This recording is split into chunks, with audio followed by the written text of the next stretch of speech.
होते हुए देख सकें।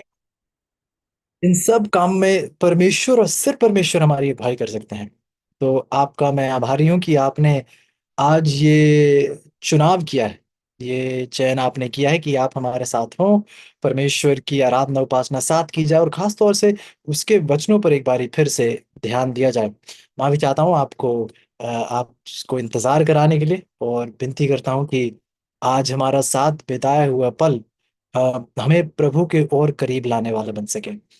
तो आप परमेश्वर के साथ बहुत कुछ सीख रहे हैं, पर प्रभु आपको अपनी गहरी गूढ़ बातें समझा रहे हैं। और मेरी यही विनती आपसे रहेगी कि आप प्रार्थना में लगातार बने रहिएगा, ताकि प्रभु आपको और भी गहरी बातें समझा पाए, आपको अपने और भी करीब ला पाए। तो प्रार्थना में लगातार दृढ़ बने रहिए, ताकि प्रभु हम सबको अपनी आगमन के लिए तैयार करें। तो आइए एक बार फिर अपने सरों को झुकाएंगे, इससे पहले हम आज की अपनी पढ़ाई में आगे बढ़े। आइए प्रार्थना करते हैं। प्यारे परमेश्वर प्रभु, एक बार फिर आपके धन्यवाद हैं प्रभु कि आपने इस सभा का आयोजन किया। हम सबको आपने एकत्रित किया प्रभु, ताकि हम आपकी आवाज सुन सकें। आपकी पुकार हमारे दिलों पर प्रभु गूंजती हुई आए, वो आवाज स्पष्ट हो। प्रभु हम उस आवाज से भागे नहीं, बल्कि उस पुकार की ओर हम दौड़ते चले आए प्रभु, ताकि हम आपके साथ पाए जाए, आपसे दूर नहीं। प्रभु आपका भारी हूँ अपने अजीजों का, जो आपके वचन के भूखे प्यासे हैं। प्रभु वो चाहते हैं कि आज उनके मन आपके द्वारा तृप्त किए जाएं। प्रभु ये तो आपका वायदा है मत्ती की 5 में, कि जो धार्मिकता के भूखे और प्यासे होंगे आप उन्हें तृप्त करेंगे। तो प्रभु विनती है आपसे कि आप अपने इस वायदे को पूरा कीजिएगा, इसलिए नहीं क्योंकि हम इन आशीषों के लायक हैं, पर क्योंकि प्रभु आप जानते हैं हमें इन आशीषों की जरूरत है। प्रभु एक बारी फिर हम सबकी अगुवाई कीजिएगा। ये आपकी बातें हैं प्रभु, ये हम कभी भी अपनी ताकत और सामर्थ्य में कभी नहीं समझ पाएंगे। इसलिए विनती है प्रभु कि आप हमें इन बातों को समझाइए, और आप हमेशा हमेशा के लिए अपने साथ जोड़ लीजिए हमें। ये सब कुछ प्रभु विश्वास और धन्यवाद ही समेत प्रभु यीशु के नाम से मांगते हैं। आमीन। आमीन। राइट, तो एक बार फिर आप सबको स्वागत करते हैं आपका, और धन्यवाद ही है कि प्रभु बार बार हमें ये मौके दे रहे हैं। ये मौके जहां हम साथ बैठ सकें, प्रभु के वचनों पर ध्यान दे सकें, इस बात का आश्वासन प्राप्त कर सकें कि अब प्रभु की आमद बहुत जल्द है, वो बहुत जल्द आने वाले हैं। और प्रभु इसीलिए अपनी एक सच्ची कलीसिया को स्थापित कर रहे हैं। अगर आप साथ पढ़ रहे थे, शायद कल आपने पढ़ा होगा कलीसिया के विषय में, कि प्रभु की वो सच्ची कलीसिया क्या है। प्रभु ने उस सच्ची कलीसिया के बारे में आपको सिखाया। शायद आपने उस शब्द को पढ़ा होगा जिसका नाम है एक्लेशिया, जहां से हम कलीसिया शब्द का इस्तेमाल करते हैं हिंदी में। ये यूनानी भाषा एक्लेसिया से ये शब्द आता है, जहां से शायद हमें अपना हिंदी शब्द कलीसिया मिलता है। और एक्लेसिया शब्द जिसको आप बाइबल में पढ़ेंगे कि ये कलीसिया या परमेश्वर का चर्च अगर आप अंग्रेजी में कहें, तो यूनानी भाषा में जो शब्द है, इसका हकीकत में इसका अगर आप अनुवाद करना चाहें, तो इसका मूल रूप से इसका अनुवाद अगर आप करना चाहें तो उसका मतलब होगा बाहर निकलना। तो अगर आप गौर करें तो परमेश्वर हमें सिखा रहे हैं कि कलीसिया वो है, वो लोग जिनको परमेश्वर ने दुनिया से बाहर निकाला है। प्रभु ने इनको पुकार दी है और एक कलीसिया स्थापित की है, जिनको प्रभु ने दुनिया और दुनियावी चीजों से बाहर पुकारा है। ये प्रभु की सच्ची कलीसिया है। आज हम एक उसी विषय पर आगे बढ़ना चाहते हैं कि एक परमेश्वर की एक अवशेष संतान है। ये परमेश्वर के वो चुनिंदा बचे हुए उसके लोग हैं, जो उसके साथ वफादारी के साथ खड़े हुए हैं। और आज शाम हम उनकी चर्चा करेंगे, और प्रभु ने उनको क्या लक्ष्य दिया है, उनका क्या उनकी क्या इस अंतिम दिनों में उनकी क्या सेवकाई है, उनका लक्ष्य क्या है, वो किस मुकाम तक पहुंचना चाहते हैं, उनका मिशन क्या है। ये आज हम साथ पढ़ने की कोशिश करेंगे। तो आइए शुरुआत करते हैं प्रकाशित वाक्य की 12 और उसकी 17 से। और प्रकाशित वाक्य की 12 की 17 हमें सीधे उस समुद्र के उस गहराई में ले चलती है, जहां पर आपको और मुझे बहुत करीबी रूप से ध्यान देने की जरूरत है। तो आइए हम पढ़ रहे हैं प्रकाशित वाक्य की 12 और उसकी 17 है। बाइबल कुछ इस प्रकार कहती है, प्रकाशित वाक्य की 12 की 17। और अजगर स्त्री पर क्रोधित हुआ और उसकी शेष संतान से, जो परमेश्वर की आज्ञाओं को मानते और यीशु की गवाही देने पर स्थिर हैं, लड़ने को गया। अब अगर आप गौर करें तो शुरुआती रूप से ही कुछ बातें आपके मेरे सामने रखी जाती हैं। बाइबल बताती है कि अजगर है। सवाल फिर पूछते हैं कि ये अजगर है कौन। अगर आप हमारे साथ हो तो हमने कुछ समय पहले इसके बारे में चर्चा की भी थी। लेकिन आइए अजगर की पहचान करते ये हैं 9वीं आयत से, प्रकाशित वाक्य की वो 12। लूसीफर है, लूसीफर शैतान। ऑलराइट, प्रकाशित वाक्य की 12 और उसकी 9 पढ़ रहे हैं हम। प्रकाशित वाक्य की 12 की 9 में बाइबल कहती है, और वह बड़ा अजगर अर्थात वही पुराना सांप जो इब्लिस और शैतान कहलाता है। आई थिंक बीच में शायद कोई जवाब देने की कोशिश कर रहे थे। तो अ, हम पढ़ रहे हैं प्रकाशित वाक्य की 12 की 9 में कि ये अजगर जो है, प्रकाशित वाक्य की 12 की 9 कहती है कि ये बड़ा अजगर वही पुराना सांप इब्लिस और शैतान कहलाता है। तो ये शैतान का नाम है अजगर। और हम इसे पुराना सांप भी बाइबल कह रही है, क्योंकि ये कौन सा पुराना सांप है? वो जिसने उस अदन की वाटिका में हवा को जो है भरमाया। तो हम देखते हैं कि ये बड़ा अजगर, ये वो शैतान है जो परमेश्वर के लोगों के विरुद्ध है। आइए 17 आयत में आगे पढ़ते हैं। अजगर स्त्री पर क्रोधित हुआ। अब ये स्त्री कौन है? आइए इसके बारे में चलते हैं दूसरे ग्रंथियों की किताब और उसका 11 अध्याय। दूसरे ग्रंथियों की किताब, उसका 11 अध्याय और उसकी दूसरी आयत। अम, अगर आप प्रकाशित वाक्य की किताब अगर आप पढ़ें तो परमेश्वर यहाँ पे कुछ चिन्हों में बात करते हैं। एक वजह परमेश्वर की चिन्हों में बात करने की ये है क्योंकि परमेश्वर के वचन के बहुत से विरोधी थे उनके दौर में, चेलों के दौर में। और परमेश्वर ने कुछ बातें चिन्हों में बताई, ताकि अगर सीधे सीधे कहते तो जो लोग प्रचार करे तो उनका वहीं पे उनके खिलाफ विरोध होता और वो समाचार वहीं बंद हो जाता, दूर तक नहीं फैल पाता। तो चिन्हों में प्रभु ने ये बात कही उन लोगों से छुपाने के लिए, ताकि वो इस मतलब को ना समझ पाए। इसलिए प्रभु यीशु खुद बता रहे थे कि जो मेरे साथ बने रहेंगे, जो मेरे से वफादार रहेंगे, जो बुद्धिमान होंगे, बल्कि ये दानियेल की किताब में कहा जाता है जो बुद्धिमान है उनको समझ दी जाएगी। जो परमेश्वर के साथ बने रहेंगे, उसके साथ एक करीबी रिश्ते में होंगे, उन्हें प्रभु वो समझ देंगे इन चीजों की। तो बाइबल हमें यशायाह की किताब में ये भी बताती है कि एक आयत को लेके हम दूसरी आयत से जब जोड़ते हैं तो बाइबल हमें एक आयत इधर और एक आयत उधर से देखकर बाइबल अपने ही सवालों का खुद जवाब देती है। आइए इसके लिए मेरे साथ खुलेगा यशायाह की किताब, उसका 28 अध्याय और उसकी 10वीं आयत। यशायाह की 28 की 10 मेरे साथ देखिएगा इस सच्चाई के लिए। यशायाह की 28 और उसकी 10 बाइबल कहती है, नियम पर नियम, नियम पर नियम, थोड़ा यहाँ थोड़ा वहां, वह तो इन लोगों से परदेशी होठों और विदेशी भाषा वालों के द्वारा बातें करेगा। अब आइए थोड़ा और संदर्भ के लिए कि यहाँ हो क्या रहा है उसे समझने के लिए आइए 9वीं और 10वीं आयत पढ़ते हैं। बाइबल कहती है वह किसको ज्ञान सिखाएगा। परमेश्वर की बात कह रही है कि परमेश्वर किसको ज्ञान सिखाएंगे, किसको अपने समाचार का अर्थ समझाएंगे परमेश्वर। क्या उनको जो दूध छुड़ाए हुए और स्तन से अलगाए हुए हैं? क्योंकि आज्ञा पर आज्ञा, नियम पर नियम, थोड़ा यहाँ थोड़ा वहां। बाइबल बता रही कि ये परमेश्वर के सिखाने का तरीका है। क्योंकि सवाल क्या पूछा गया 9वीं आयत में, यशायाह की 28 की 9, कि परमेश्वर किसको ज्ञान सिखाएंगे, किसको अपना समाचार का अर्थ समझाएंगे। प्रभु किसको सिखाएंगे और कैसे सिखाएंगे? कहेंगे परमेश्वर सिखाते हैं आज्ञा पर आज्ञा रख के, नियम पर नियम रख के, थोड़ा यहां से थोड़ा वहां से, अपने ही वचन में से परमेश्वर अपनी गूढ़ बातों को हमारे सामने स्पष्ट करते हैं। तो हम देखते हैं कि आप परमेश्वर के ही वचन में परमेश्वर की ही इन बातों को समझने की गहरी कोशिश कर पा रहे हैं। तो इसी के साथ दूसरे ग्रंथियों की 11 में थे हम, और दूसरे ग्रंथियों की 11 की 2 हम पढ़ रहे थे और जानना चाह रहे थे कि जब प्रभु स्त्री की बात कर रहे थे तो बाइबल में भविष्यवाणी में खास तौर से, सिर्फ पूरी बाइबल में नहीं, भविष्यवाणी में खास तौर से स्त्री किस चीज का चिन्ह है। ठीक जैसे अजगर शैतान का चिन्ह है, ये स्त्री किस चीज का चिन्ह है? दूसरे ग्रंथियों की 11 की 2 कहती है, क्योंकि मैं तुम्हारे विषय में, पौलुस यहां पर अगर आप ध्यान दें तो कहानी है कि पौलुस करंथियों की कलीसिया को खत लिखता है। पौलुस एक जगह जाता था, प्रचार करता था, लोग प्रभु यीशु को स्वीकारते थे, फिर वो अलग अलग जगह जाके उसे सफर करना पड़ता था।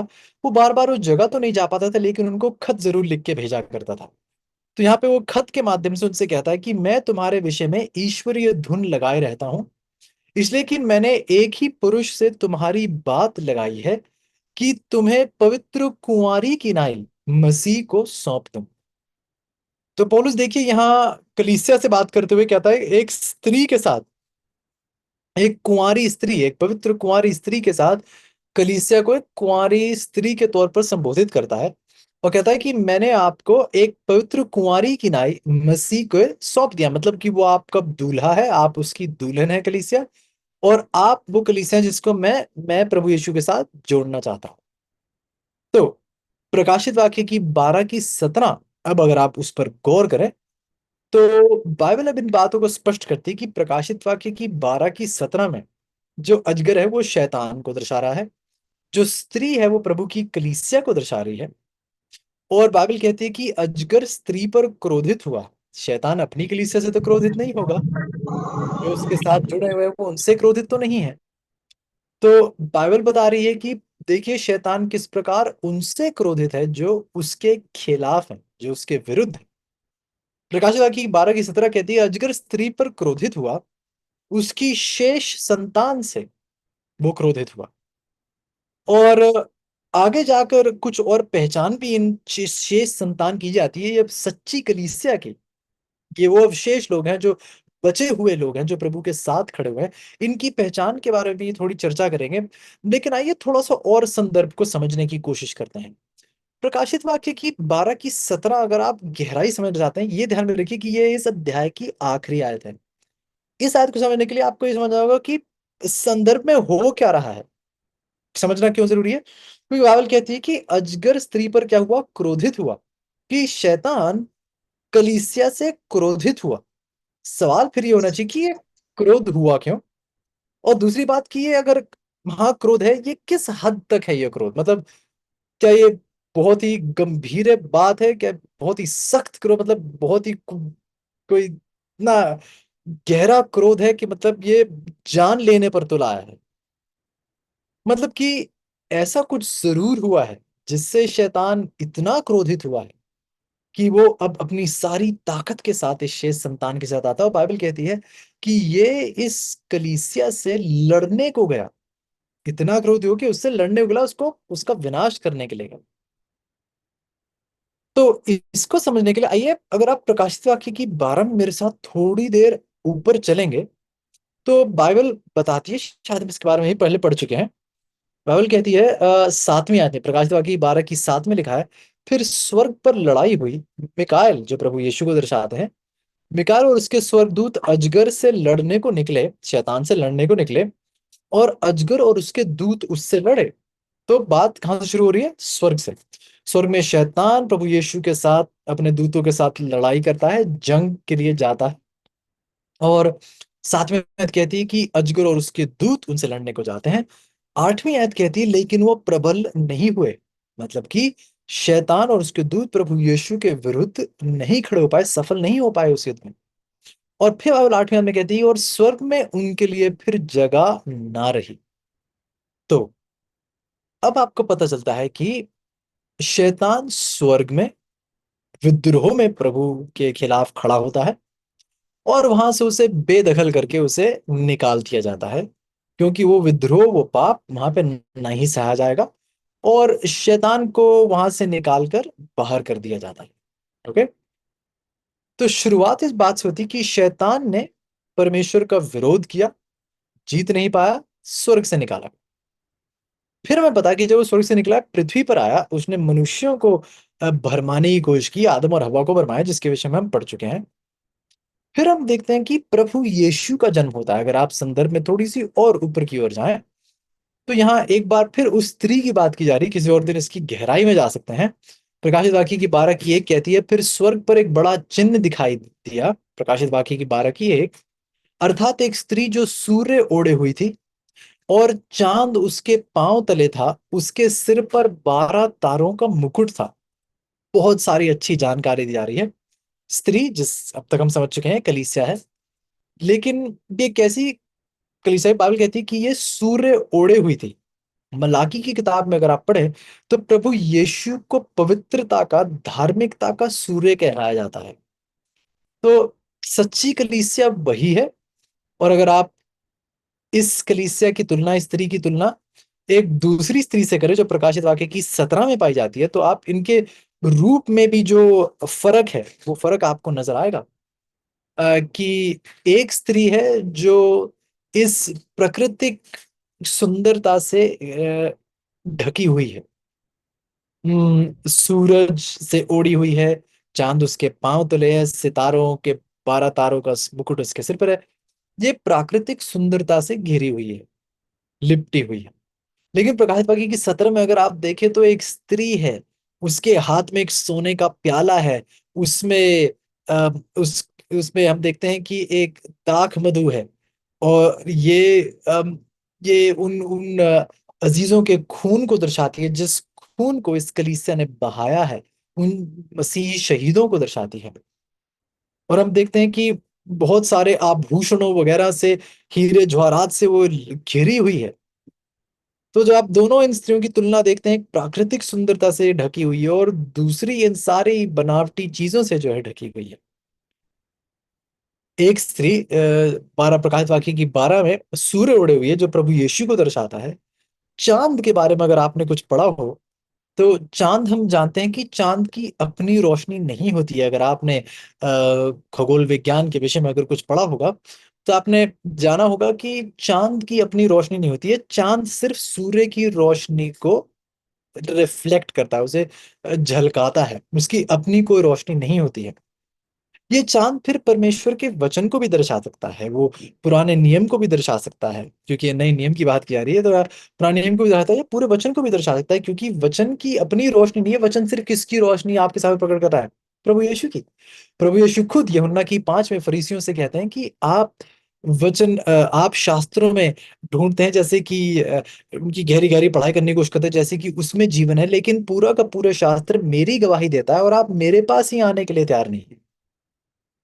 तो प्रभु यीशु देखिए किस प्रकार वचन की ओर इशारा करते हैं और कहते हैं कि वचन तो मेरी ही गवाही दे रहा है। और ये बहुत सच है। यहाँ हम देख रहे हैं कि चांद जो है, अपनी रोशनी होती है, वो सूर्य की रोशनी को ही रिफ्लेक्ट करता है। तो हम देखते हैं कि एक स्त्री जिसकी नींव चांद है, मतलब कि ये स्त्री कलीसिया जो है, ये सच्ची कलीसिया जो है, ये वचन पर स्थिर है, कायम है। एक सूर्य है जो प्रभु यीशु को दर्शा रहा है। और हम देखते हैं कि उसके सिर पर 12 तारों का मुकुट है। किसी और दिन और गहराई से पढ़ेंगे। अगर आपको कहानी याद हो, यूसुफ की उत्पत्ति किताब में एक कहानी पाई जाती है। यूसुफ की कहानी में आपको याद होगा, यूसुफ को एक दर्शन दिखाई दिया था परमेश्वर के द्वारा, एक स्वप्न दिखाई दिया। और उस स्वप्न में वो देखता है कि 11 तारे उसके सामने दंडवत कर रहे थे। तो ये 11 तारे कौन थे? ये यूसुफ के भाई।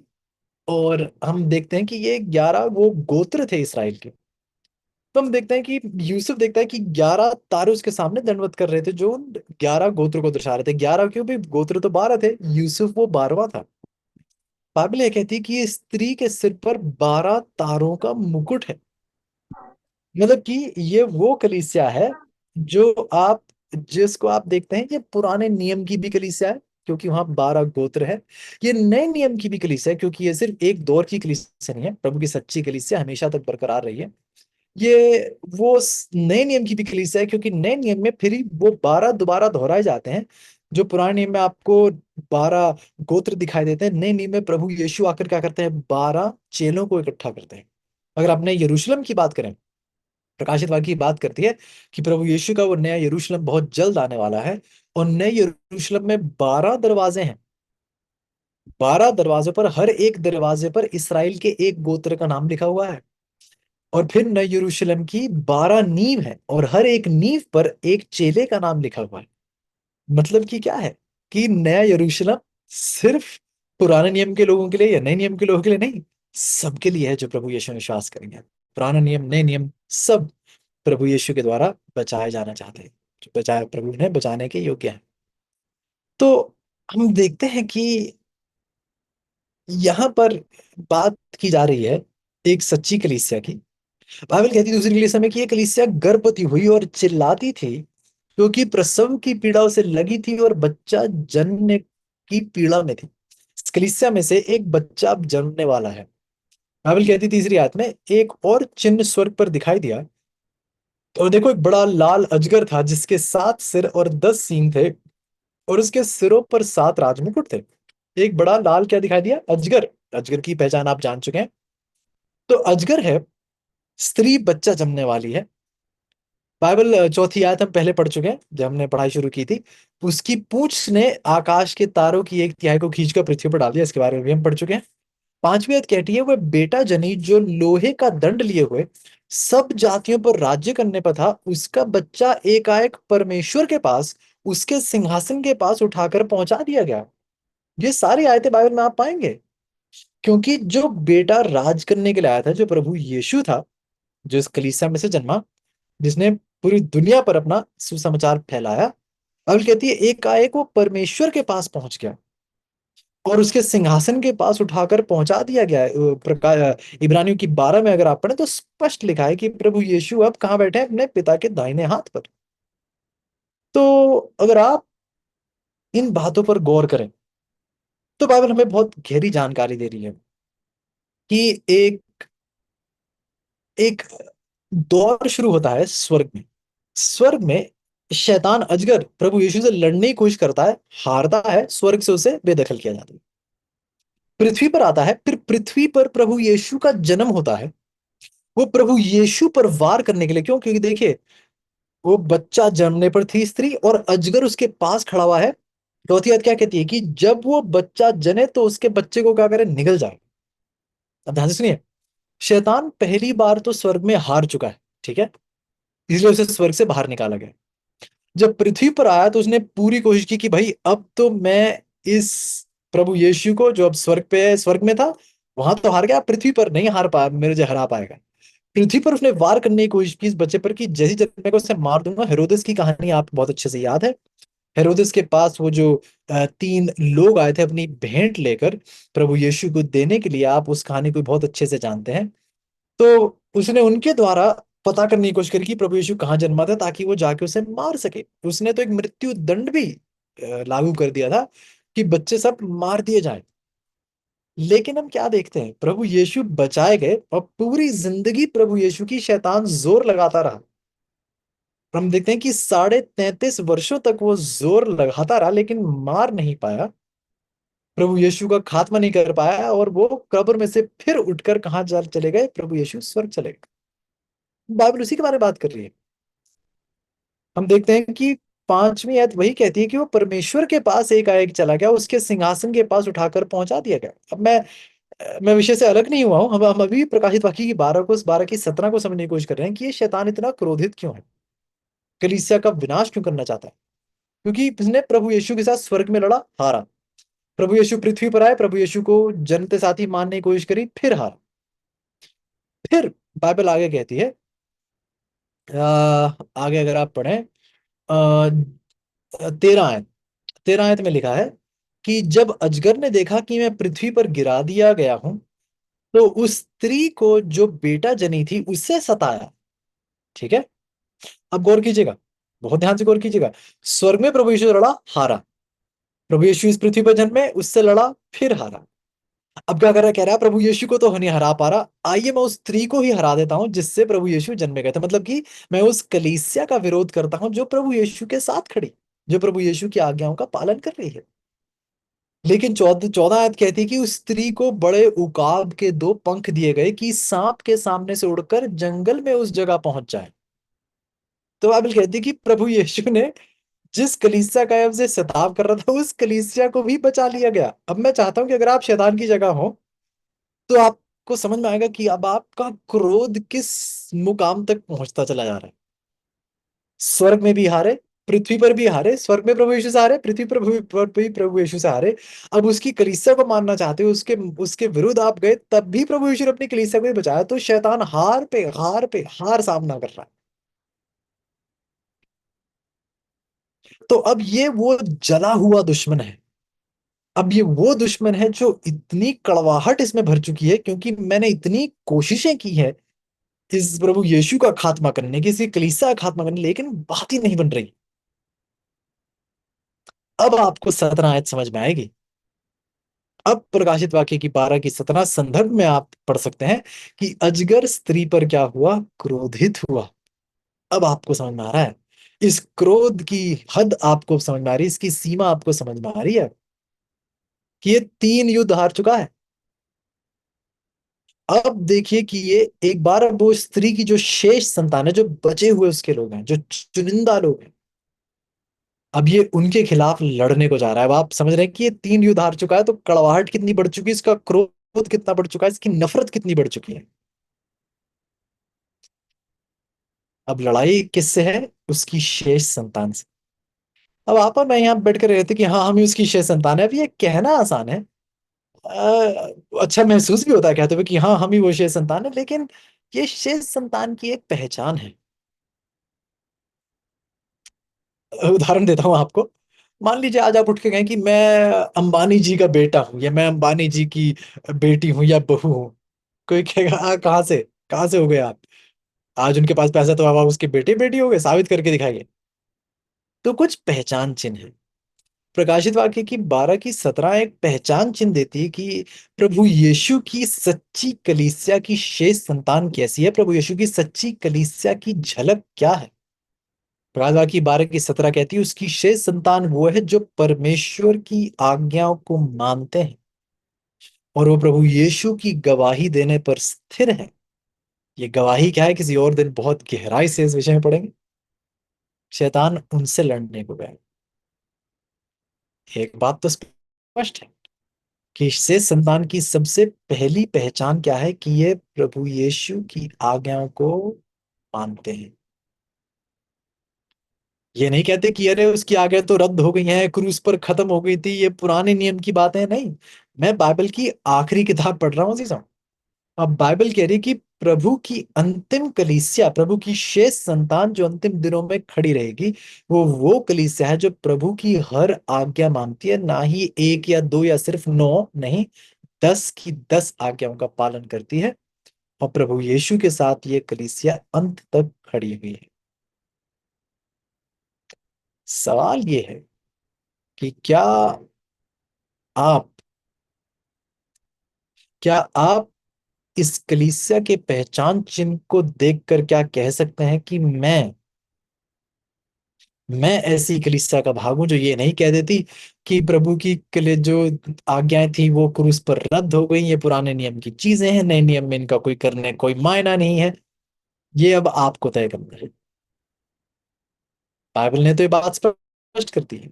शैतान, गौर से सुनिए, शैतान का वार, शैतान का क्रोध, शैतान की जंग सिर्फ उनके विरुद्ध है जो प्रभु की आज्ञाओं को मान। अगर आप ये कह रहे हैं कि उसकी आज्ञा रद्द हो रही है, तो आप बुरा मत मनाइएगा, लेकिन शैतान की आपसे कोई लड़ाई नहीं है। क्योंकि क्या, कभी मेरी बात, अभी परिभाषा बहुत स्पष्ट है कि युद्ध में उनसे लड़ने के लिए जा रहा हूं जो प्रभु की आज्ञाओं को मानते हैं और यीशु की गवाही देने पर स्थिर खड़े हैं। तो ये हुई बात शैतान की, प्रभु यीशु की सच्ची कलीसिया की। अब उस शेष संतान की भी यहाँ बात की जा रही है। यहाँ परख, पहचान चिन्ह उसके दिया जा रहा है कि ये प्रभु की आज्ञाओं को मानते हैं।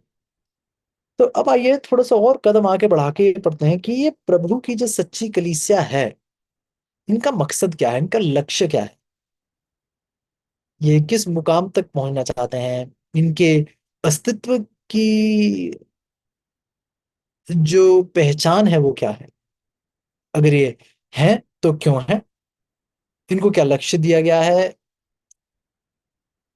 किस चोटी पर ये पहुंचना चाहते हैं, क्या काम दिया गया है, क्या सेवकाई दी गई, क्या मिशन है इनका जो ये पूरा करना चाहता है। आइए इसे समझने के लिए हम समझेंगे कि प्रभु ने शुरुआती रूप से ही अपने चुनिंदा लोग रखे हैं।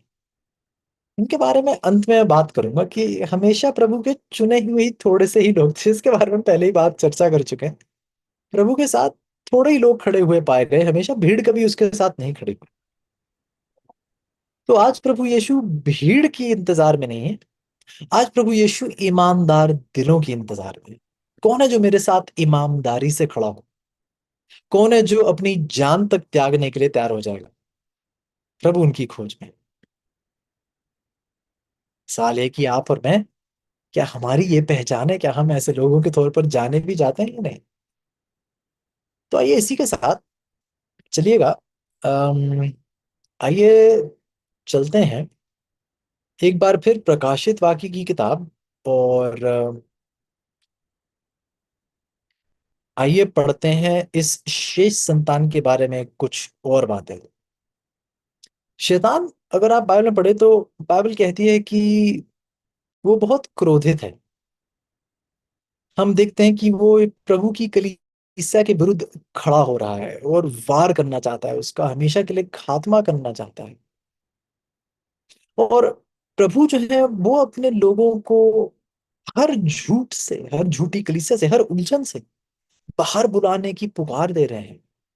बल्कि अगर आप पढ़े तो प्रकाशित वाक्य की 18, अगर आप मेरे साथ पढ़ें, प्रकाशित वाक्य की 18 और 18 की 4 देखिए। मतलब प्रकाशित वाक्य की 18 की 4 में लिखा है, फिर मैंने स्वर्ग में फिर मैंने स्वर्ग से किसी और का शब्द सुना कि हे मेरे लोगों, उसमें से निकल आओ कि तुम उसके पापों में भागी ना हो, उसकी विपत्तियों में से कोई तुम पर ना आ पड़े। संदर्भ में अगर आप पढ़े तो यहाँ प्रभु बाबुल की बात करें। दूसरी आयत में स्पष्ट लिखा है कि गिर पड़ा, बड़ा बाबुल गिर पड़ा। इसके बारे में भी थोड़ी देर में पढ़ेंगे। बाबुल का इतिहास अगर आप देखें तो बाबुल का इतिहास अच्छे जानते हैं। वो गुम्मट जो बना रहे थे बाबुल में, वो गुम्मट बना रहे थे, और गुम्मट का मकसद क्या था? गुम्मट का मकसद ये था कि हम एक ऐसी ऊंचाई पर पहुंच पाएंगे। पता नहीं कभी परमेश्वर ने अपना मन बदल लिया और दोबारा जल प्रलय भेजा तो हमारे पास जगह होगी बचने के लिए। परमेश्वर तक पहुंचने के लिए एक इमारत खड़ी कर रहे हैं। देखते हैं परमेश्वर ने उलझन भेजी और उनकी भाषा जो है उलझ गई, एक दूसरे को समझ नहीं पाई, इसलिए उन्हें अलग अलग जगह जाना पड़ा। तो ये बाबुल की थोड़ी सी शुरुआत है जिसके बारे में जानते हैं। और ये उलझन, बाबुल शब्द का मतलब ही उलझन। आज प्रभु हमें उलझन से बुला रहे हैं, उन धर्मों से, उन झूठी कलीसियों से जहां उलझन है, बाइबल की स्पष्टता नहीं है। बाइबल की कुछ आयतों को तो पूरी तरीके से नजरअंदाज कर दिया जाता है। कोई सवाल पूछ ले अगर उनसे उस विषय में तो कहते हैं कि अरे ये बेकार के सवाल मत पूछा करो, आप हमसे ज्यादा जानते हो। आई मीन इन सवालों को की निंदा कर दी जाती है, उन्होंने नजरअंदाज कर दिया जाता है, और ये सही नहीं है। प्रभु आज हमें उलझन से बुला रहे हैं कि भाई बाइबल में तो स्पष्ट लिखा है परमेश्वर ने अपने 7वें दिन को पवित्र ठहराया। अब जाके पूछते हैं कि भाई हम पहले दिन को पवित्र क्यों मान रहे हैं? कह देते हैं कि अरे इस दिन प्रभु यीशु जी उठे थे, ये उसके जी उठने का प्रतीक है। उसके जी उठने का प्रतीक तो पहले से ही है बाइबल में। रोमियो की 6 बताई थी, उसके जी उठने का प्रतीक बपतिस्मा है, ना कि रविवार का दिन। अगर कोई ऐसी आयत है कि रविवार का दिन उसकी जी उठने का प्रतीक है तो हम सुनने के लिए बिल्कुल तैयार होंगे। तो आइए पुकार एक बार फिर है कि प्रभु के साथ सच्चाई में खड़े होते हुए पाए जाएं। इसलिए परमेश्वर देखिए क्या कहते हैं, शब्द स्वर्ग से क्या सुनाता है कि मेरे लोगों, उसमें से क्या करो, निकल आओ, झूठ में से निकल आओ, झूठी शिक्षा में से निकल आओ, जो इस उलझन में से आप बाहर निकल आओ। और जो जिनको प्रभु बाहर बुला रहे हैं, उनसे प्रभु चाहते हैं कि वो दुनिया तक जाएं और दुनिया में जाकर बताएं कि ये प्रभु की सच्चाई क्या है। आइए इसके लिए, इस सेवकाई को समझने के लिए आइए चलते हैं एक अध्याय बाद 14 में चलते हैं। प्रकाशित वाक्य की 14 में, 12 में हमने उस शेष संतान के बारे में देखा। 13 में हमें बताया जाता है कि शैतान जो लड़ने के लिए जा रहा था, उसने अपने 2 साथी चुने साथ। उसके बारे में भी किसी और दिन पढ़ सकते हैं। 2 साथी जो उसने चुने प्रभु की कलीसिया से लड़ने के लिए। फिर प्रकाशित वाक्य की 14 में आप देखते हैं कि ये कलीसिया जो चुनी गई परमेश्वर के द्वारा, इनको एक संदेश दिया जाता है। संदेश के विषय में हम पढ़ते हैं, ये 6ठी आयत से, प्रकाशित वाक्य की 14 और उसकी 6 से पढ़ने की शुरुआत करते हैं। प्रकाशित वाक्य की 14 की 6। फिर मैंने एक और स्वर्गदूत को आकाश के बीच में उड़ते हुए देखा, जिसके पास पृथ्वी पर के रहने वालों की हर एक जाति, कुल, भाषा और लोगों को सुनाने के लिए सनातन सुसमाचार था। अब बाइबल कहती है कि यूहन्ना कहता है कि मैंने एक स्वर्गदूत को आकाश के बीच में उड़ते हुए देखा। राइट, स्वर्गदूत, अगर आप उस शब्द को भी, यूनानी भाषा जो मूल भाषा है नए नियम की, उसमें भी अगर आप स्वर्गदूत शब्द को देखें तो अम, उसका मूल भाषा में उस शब्द का अर्थ होगा एक संदेशक, एक संदेश वाहक, एक संदेश वाहन। और कोई भी व्यक्ति जो एक प्रभु के संदेश का वाहन बनने के लिए तैयार है, ये उसको दर्शा रहा है। तो बाइबल कहती है कि प्रभु ने इस एक स्वर्गदूत दिखाई दिया आकाश के बीच में, और उसको परमेश्वर ने हर एक जाति, कुल, भाषा, लोगों को सुनाने के लिए एक सनातन सनातन सुसमाचार सुसमाचार दिया। सातवीं आयत कहती है कि उसने बड़े शब्द से कहा, परमेश्वर से क्या करो, डरो, उसकी महिमा करो। क्यों? क्योंकि उसके न्याय करने का समय आ पहुंचा है। उसका भजन करो जिसने स्वर्ग और पृथ्वी और समुद्र और जल के सोते बनाए। काश हमारे पास समय होता इन बातों की बहुत गहराई में जानने के लिए, लेकिन आइए मैं कोशिश करूंगा कुछ सरलता में आपको बातें समझाने के लिए। बाइबल 7वें अध्याय में कहती है कि बड़े शब्द से बात कही कि परमेश्वर से क्या करो, डरो। सवाल मेरा है कि परमेश्वर से डरने का मतलब क्या है? गौर से सुनिए, प्रभु की इस शेष संतान को यह संदेश दिया जा रहा है कि आप ये संदेश क्या कीजिए, ये जैसे जो स्वर्ग का संदेशक आया और कलीसिया को ये संदेश दे रहा है, और ये संदेशक जो है ये यकीन एक संदेशक है, तो ये संदेशक हम सबको दर्शाता है जो प्रभु यीशु के सच्चाई में खड़े होना चाहता है। ये संदेशक कोई स्वर्ग से उड़ता हुआ जीव नहीं आएगा अंतिम दिनों में। प्रभु यीशु यहाँ दर्शाने की कोशिश करें कि अंतिम दिनों में मेरे लोग मेरे संदेशक बनकर मेरे इस संदेश को, जो हर जाति, कुल, भाषा और लोगों के लिए है, उस सनातन सुसमाचार को पूरी दुनिया में प्रभु के सच्चे संदेशक, उसके सच्चे लोग फैलाएंगे।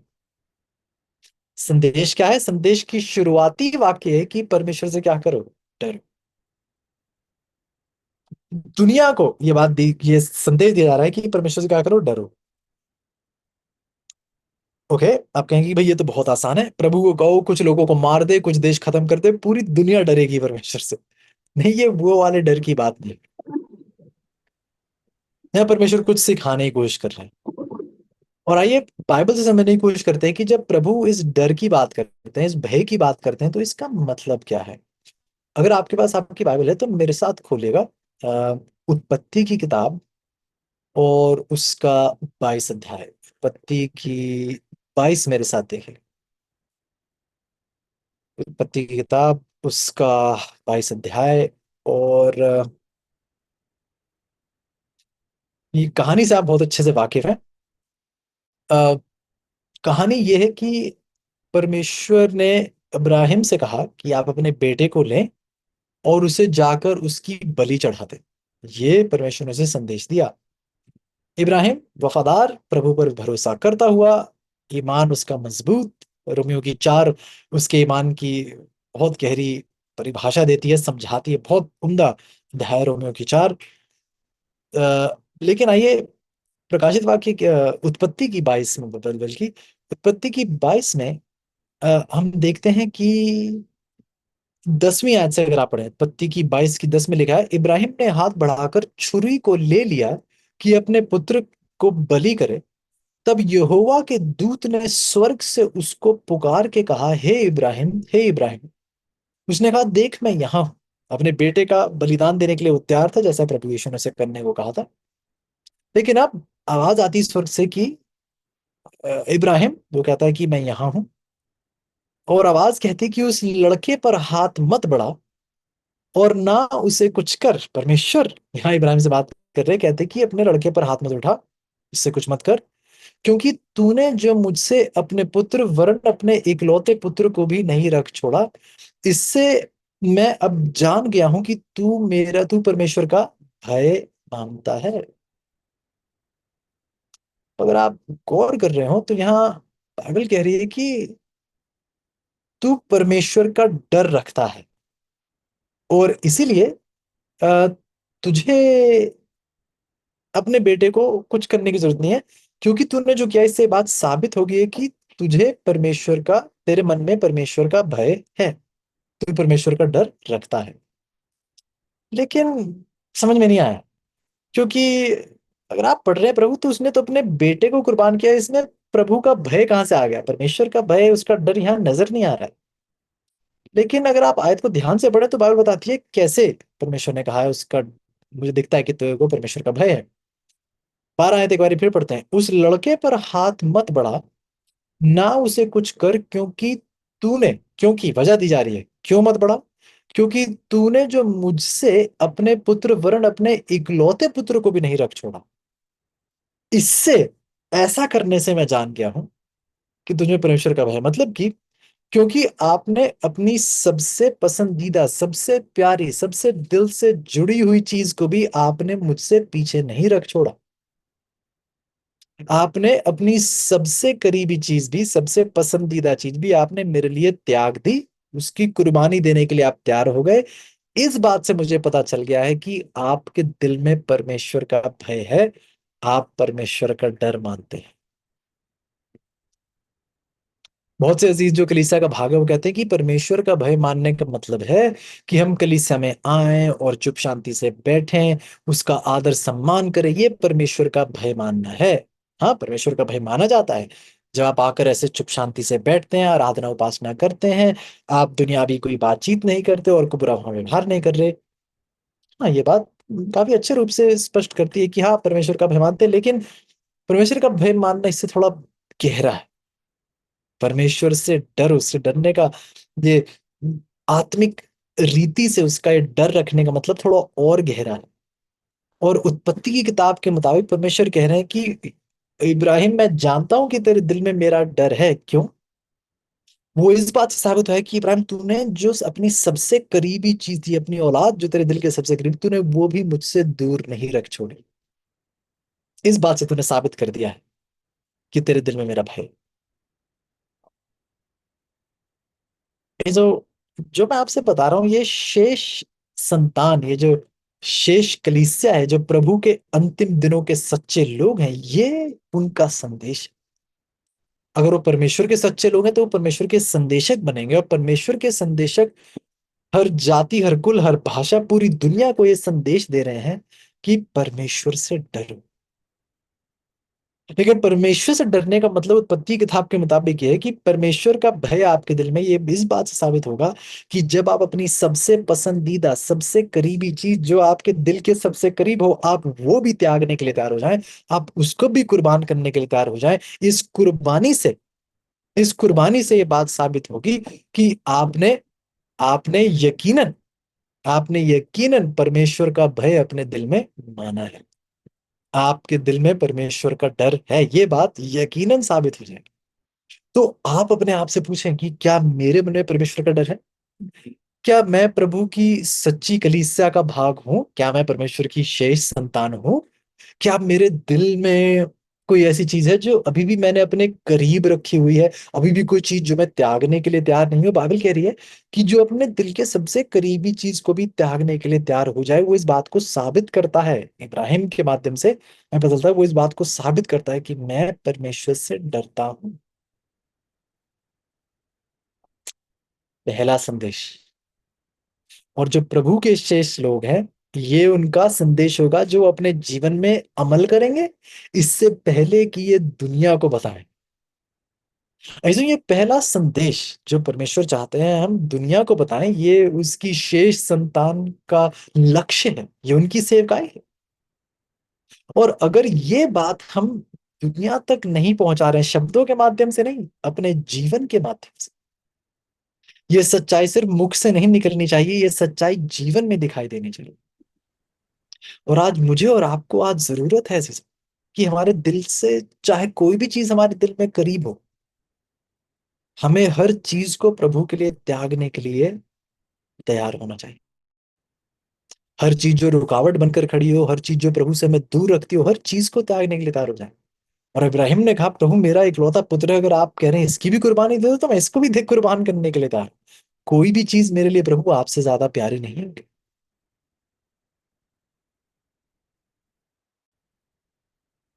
क्या आप और सब कुछ उसके नाम कर चुके हैं मैंने। ये उसकी शेष संतान की पहचान है। अगर आप प्रकाशित वाक्य में 14 में एक बार फिर जाएं, तो प्रकाशित वाक्य की 14 एक बार फिर देखते हैं। प्रकाशित वाक्य 14 की 7 में लिखा था, परमेश्वर से डरो। ये पहला संदेश है, राइट? परमेश्वर से डरो और उसकी क्या करो? महिमा करो। परमेश्वर से डरो और उसकी क्या करो? महिमा करो। अब दूसरा सवाल फिर ये उठता है कि ये पहला संदेश कह रहा है कि प्रभु से डरो। डर कैसे साबित होगा? कि जो आप कोई भी चीज अपने करीब ना रखे, अपने इतनी प्रिय ना समझे, सब कुछ उसके लिए त्यागने के लिए तैयार हो। ये तो हो गई पहली बात। ओके। परमेश्वर से डरना, उसकी महिमा कैसे की जाती है, ये अब दूसरा सवाल होता है। तो फिर सवाल उठता है कि अब परमेश्वर की महिमा भला किस प्रकार दिखाई जा सकती है? भला कैसे पता चलेगा कि परमेश्वर की सच्ची कलीसिया परमेश्वर की महिमा कर रही है? ये बात अब कैसे साबित होगी? अब हमें ये पता करना होगा। इसके लिए आप मेरे साथ आइएगा। चलते हैं, यहोशू की किताब में जाएगा। बहुत सी और बातें कर सकते हैं। और अगर आप गहराई से पढ़े तो बाइबल तकरीबन, आप ज्यादा भी ढूंढ पाएंगे, तकरीबन 10 तरीके हैं जो बाइबल बताती है। 10 तरीके जिनसे आप परमेश्वर की महिमा कर सकते हैं। 10 वो चीजें जो आप करें जिनके द्वारा ये स्पष्ट होता है कि आप परमेश्वर की महिमा करते हैं। लेकिन मैं एक का ही जिक्र करूंगा। मेरे साथ आइए, यहोशू की किताब और उसका 7वां अध्याय। यहोशू की किताब और उसका 7वां अध्याय। अब जब आप बाइबल खोल रहे हो, यहोशू की 7 का संदर्भ ये है कि इसराइली लोग कनान की सीमा पर खड़े हैं। अ, यरदन नदी पार कर चुके हैं, यरीहो शहर में प्रवेश कर चुके हैं। परमेश्वर ने एक आज्ञा दी थी, यहोशू की 6 में आप पढ़ सकते हैं। परमेश्वर ने कहा था कि यहाँ जो भी चांदी सोना आपको मिलेगा, ये आप लाकर सीधा मंदिर में रखेंगे, प्रभु के भंडार घर में रखेंगे। अकान नाम व्यक्ति से आप वाकिफ हैं। अकान ने ये सोना चांदी लिया और लाके अपने तंबू के नीचे गाड़ दिया। ओके। परमेश्वर ने कहा था कि ये पवित्र है, इसमें से जो कुछ होगा आप मेरी कलीसिया में, मेरे मंदिर में लाके रखिएगा। अब ये बहुत जरूरी था समझना, क्योंकि यहाँ पर परमेश्वर पुराने नियम के एक कानून का इस्तेमाल कर रहे थे। जो कानून था फसल की पहली कटनी। फसल की जो पहली कटनी होती थी, अंग्रेजी में जिसे फर्स्ट फ्रूट कहा जाता है, ये जो पहला फल की कटनी जो होती थी, ये लाकर परमेश्वर को समर्पित किया जाता था। ये परमेश्वर के लिए अलग किया गया था, परमेश्वर की के लिए भेंट के तौर पर दी जाती थी। अब अचंभे की बात है कि मतलब आपने देखिए, आपने खेत में मेहनत करी, सब किया, और परमेश्वर ने आपको फसल दी, और फसल की पहली कटनी लाकर आप परमेश्वर को पेश करें। इसी तरीके से अभी इसराइली लोग जंगल से निकलकर कनान देश में प्रवेश कर रहे थे। ये उनका पहला शहर था जो एक फसल की कटनी के तौर पर इन्हें दिया जा रहा था। परमेश्वर ने कहा था कि ये पहली फसल जो कट रही है, ये रियो शहर, इसमें से सब कुछ आप लाके मेरे को देना, मंदिर में देना, दशमांश के तौर पर, प्रभु के लिए समर्पित पवित्र चीज के तौर पर। बाकी जितने भी शहर आएंगे, जो कुछ भी आपको मिलेगा सब आपका, लेकिन ये आप मेरे पास लाएगा, वो पहला फल, वो फसल की पहली कटनी। तो हम देखते हैं कि यरीहो शहर के लिए ये बात कही गई है। अकान ने ऐसा नहीं किया, उसने वो सोना चांदी लिया, अपने तंबू के नीचे गाड़ दिया। आइए पढ़ते हैं यहोशू की 7 और 19। जब अकान आखिरकार पकड़ा जाता है, तो यहोशू की 7 की 19 में हम पढ़ते हैं, बाइबल कहती है, यहोशू आकान से कहने लगा, हे मेरे बेटे, इसराइल के परमेश्वर यहोवा का आदर कर, उसके आगे अंगीकार कर, और जो कुछ तूने किया है वह मुझे बता दे, और मुझसे कुछ मत छिपा।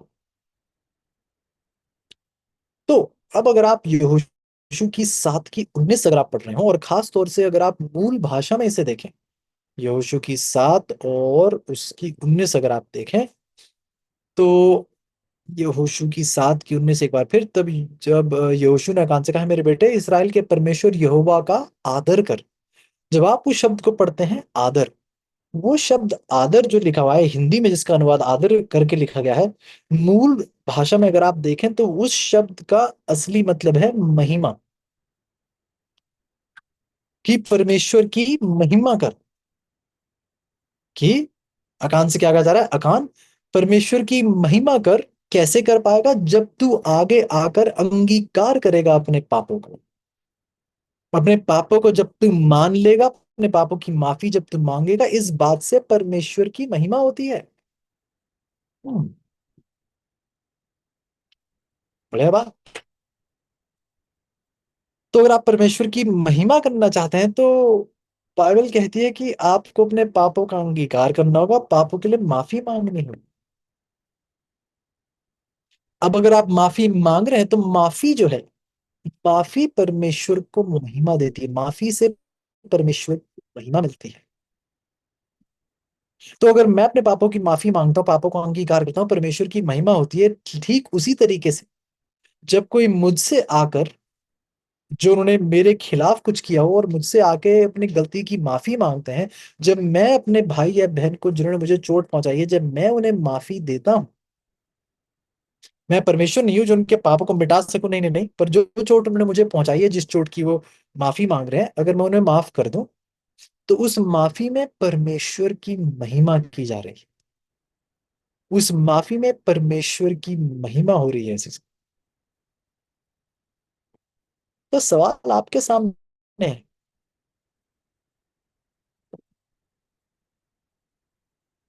क्या आप परमेश्वर की महिमा कर रहे हैं? बाइबल कहती है उसकी शेष संतान, प्रभु की शेष सच्ची कलीसिया परमेश्वर की महिमा कर रही है। महिमा करने वाले वो लोग हैं जो माफी देते भी हैं। प्रभु से सिर्फ माफी नहीं मांगते रहते, वो दूसरे जब माफी मांगने आते हैं उनको माफी दे भी देते हैं। क्या कोई ऐसा अजीज है जिसको आपने अभी तक माफ नहीं किया है?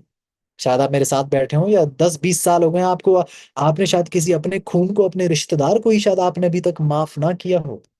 बाइबल कहती है अगर आप माफी देने के लिए तैयार नहीं है तो आप मेरी महिमा कर नहीं पाएंगे। एक बार फिर अजीजों, अक्सर हम इन्हें तीन स्वर्गदूतों का संदेश कहते हैं, या आगे जाकर हम देखेंगे दो और स्वर्गदूत हैं जिनका संदेश है। अक्सर हम इन्हें संदेश कहते हैं, लेकिन ये संदेश जिनका प्रचार हमें करना है, ये लम्हों से नहीं, हमारी जिंदगी से होना चाहिए। प्रभु की शेष संतान इस संदेश का प्रचार अपने शब्दों से नहीं, अपनी जिंदगी से कर रही है। परमेश्वर से कोई भी चीज पीछे नहीं रख छोड़ती। प्रभु की सच्ची कलीसिया, प्रभु के सच्चे लोग प्रभु से माफी मांगते हैं तो इस बात का भी ध्यान रखते हैं कि अगर प्रभु मुझे खुले दिली से माफ करता है, तो मैं कौन होता हूं किसी और को ना माफ करने वाला? मेरी जुर्रत कैसे होती है, हिम्मत कैसे होती है मेरी किसी और को मैं माफ ना करूं, जब परमेश्वर इतनी खुले दिल के साथ मुझे माफी देता है।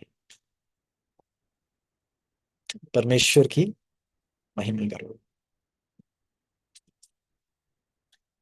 आगे जाके देखिए बाइबल क्या कहती है, प्रकाशित वाक्य की 14 में, उसकी 7 में। ये पहले स्वर्गदूत का संदेश कह रहा है कि परमेश्वर से डरो, उसकी महिमा करो, क्योंकि उसके न्याय करने का समय आ पहुंचा। अब ये बहुत बहुत बहुत गहरी बात है। जिसके न्याय करने का समय आ पहुंचा है, परमेश्वर न्याय कर रहे हैं, और ये न्याय करने का समय है, उसका भजन हमें करना चाहिए, जिसने स्वर्ग और पृथ्वी और समुद्र और जल के सोते बनाए। अगर आप ध्यान दें तो ये वही शब्द हैं जो निर्गमन की 20 में पाए जाते हैं, जब परमेश्वर 7वें दिन का वर्णन करते हैं।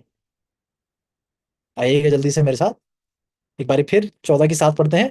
उसका भजन करो जिसने स्वर्ग और पृथ्वी और समुद्र और जल के सो, उसका भजन करो, उसकी आराधना उपासना करो, जिसने स्वर्ग और पृथ्वी और समुद्र और जल के सोते बनाए। इसी के साथ निर्गमन की 20 मेरे साथ खोलेगा, और निर्गमन की 20 में लिखा है। आइए अब पढ़ते हैं। राइट, निर्गमन की 20 और हम पढ़ते हैं उसकी 8वीं आयत से। तू विश्राम दिन को पवित्र मानने के लिए स्मरण रखना। 6 दिन तो तू परिश्रम करके अपना सब काम काज करना, परंतु 7वां दिन तेरे परमेश्वर यहोवा के विश्राम दिन है। उसमें ना तो तू किसी भांति का काम काज करना, ना तेरा बेटा बेटी, दास दासी, ना तेरा पशु, ना कोई परदेसी जो तेरे घर के फाटकों के बीच हो। ये सब कुछ कहने के बाद 11वीं आयत कहती है, क्योंकि 6 दिन में यहोवा ने आकाश, पृथ्वी और समुद्र और जो कुछ उनमें है सबको बनाया, 7वें दिन विश्राम किया। इस कारण यहोवा ने विश्राम दिन को आशीष दी और उसको पवित्र ठहराया। एक बार फिर 11वीं आयत कहती है, 6 दिन में यहोवा ने आकाश, पृथ्वी, समुद्र और जो कुछ उनमें है सब कुछ बनाया। प्रकाशित वाक्य की 14 की 7 अगर आप पढ़ रहे थे तो लिखा है, उसका भजन करो जिसने स्वर्ग, पृथ्वी, समुद्र और जो कुछ इसमें है, जल के सोते और जो कुछ इसमें है वो सब जिसने बनाया है। तो अब देखिए, उन्हीं शब्दों को दोबारा दोहराया जा रहा है जो परमेश्वर ने खुद चौथी आज्ञा 7वें दिन के उस विश्राम दिन के विषय में दोहराई थी। वही बातें, वही शब्द यहाँ दोबारा दोहराए जा रहे हैं। क्यों? ये परमेश्वर कह रहे हैं कि मेरा भजन करना सीखो। अगर आपको याद होगा, जब आप हमारे साथ पढ़ रहे थे, मैंने आपके साथ साझा किया था कि पहली 4 आज्ञाएं क्या कराती हैं? परमेश्वर से प्रेम करना सिखाती हैं, उसकी आराधना उपासना करना सिखाती हैं। तो बाइबल यहाँ कह रही है कि उसकी आराधना करो, उसकी उपासना करो, उसका भजन करो। लेकिन भजन कैसे करोगे? जब उसके तरीके के मुताबिक करोगे। आयत ये कह रही है, उसका भजन करो जिसने स्वर्ग, पृथ्वी, समुद्र और जल के सोते बनाए। और वो चौथी आज्ञा में बता रहा है कि जिसने स्वर्ग, पृथ्वी, जल के सोते और सब कुछ जो है उसमें बनाया है, उसकी आराधना, उसका भजन आपने कैसे करना है वो आपको सिखा रहा है। सवाल फिर ये है कि क्या आप अपने तरीके से उसका भजन करेंगे या उसके तरीके से उसका भजन करेंगे?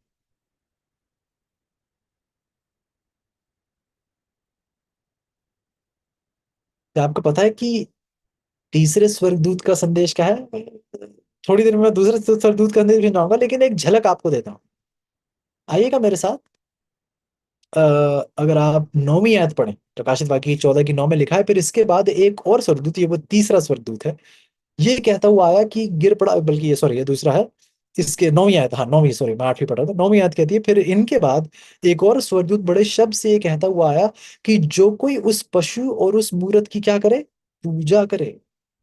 पता नहीं अब आप साथ पढ़ चुके हैं या आगे जाके पढ़ेंगे प्रकाशित वाक्य की 13 के विषय में, उस पशु के बारे में, उस पशु की छाप के बारे में गहरी गहरी बातें आप करेंगे। लेकिन यहाँ देखिए क्या बाइबल क्या कह रही है कि आप किसी पशु और उसकी मूरत की पूजा ना करें। अब सच्चाई है कि ये तीन संदेश जो हैं एक दूसरे से जुड़े हुए हैं। ये एक एक एक जंजीर की कड़ी दर कड़ी है, जो हर कड़ी एक दूसरे से जुड़ी रहती है। पहला स्वर्गदूत का संदेश आपको कहता है कि परमेश्वर की पूजा करना सीखो, उसका सही भजन, उसकी आराधना उपासना करना सीखो। अगर वो सीख जाओगे तो कभी भी किसी पशु, किसी राज्य, किसी सरकार की पूजा करते हुए नजर नहीं आओगे, परमेश्वर की पूजा करते हुए नजर आओगे। अगर आपको पशु की पूजा से बचना है तो आपको पहले सच्ची पूजा सीखनी होगी। सच्ची पूजा, आराधना, उपासना कैसे की जाती है, किस तरीके से की जाती है, अपने तरीके से नहीं, उसका तरीका क्या है, ये समझना होगा। हम परमेश्वर की उपासना अपने तरीकों से नहीं, उसी के तरीकों से कर सकते हैं। वही सच्ची उपासना होगी।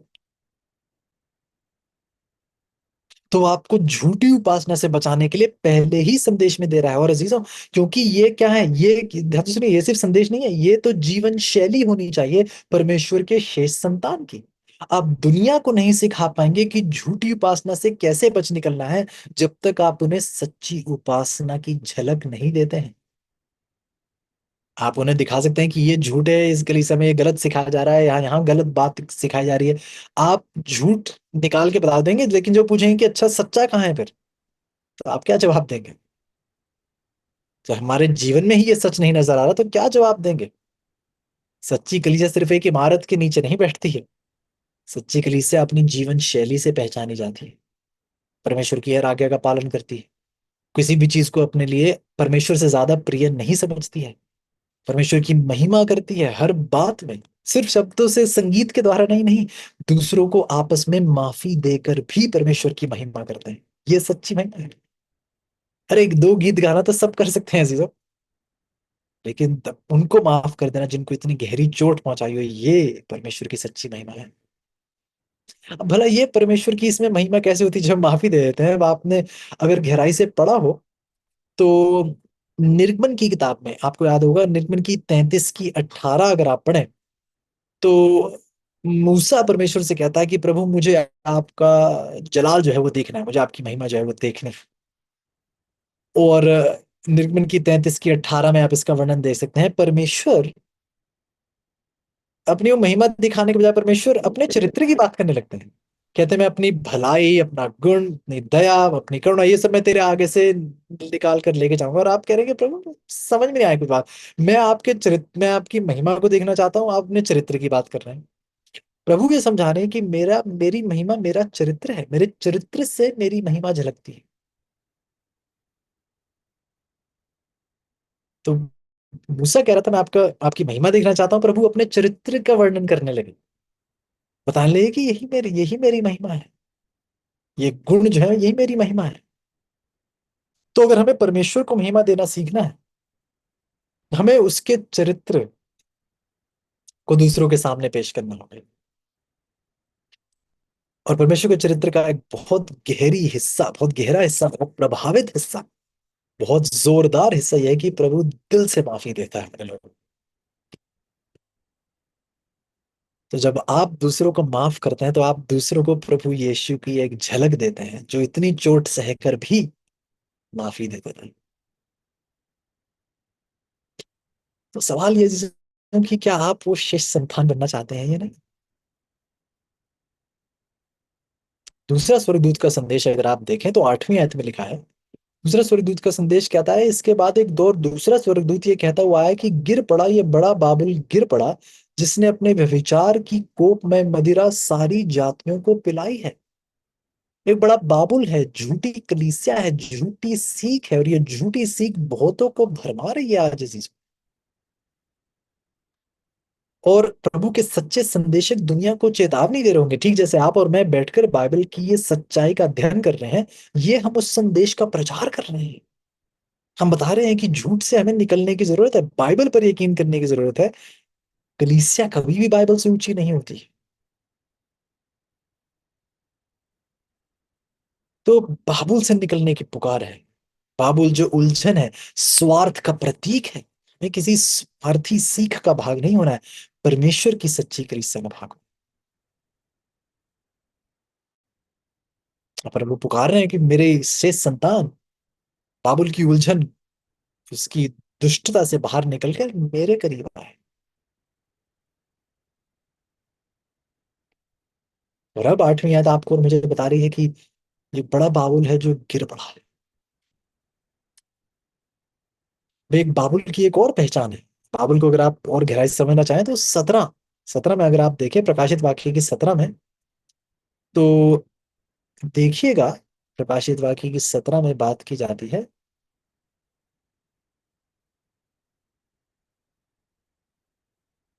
प्रकाशित वाक्य की 17,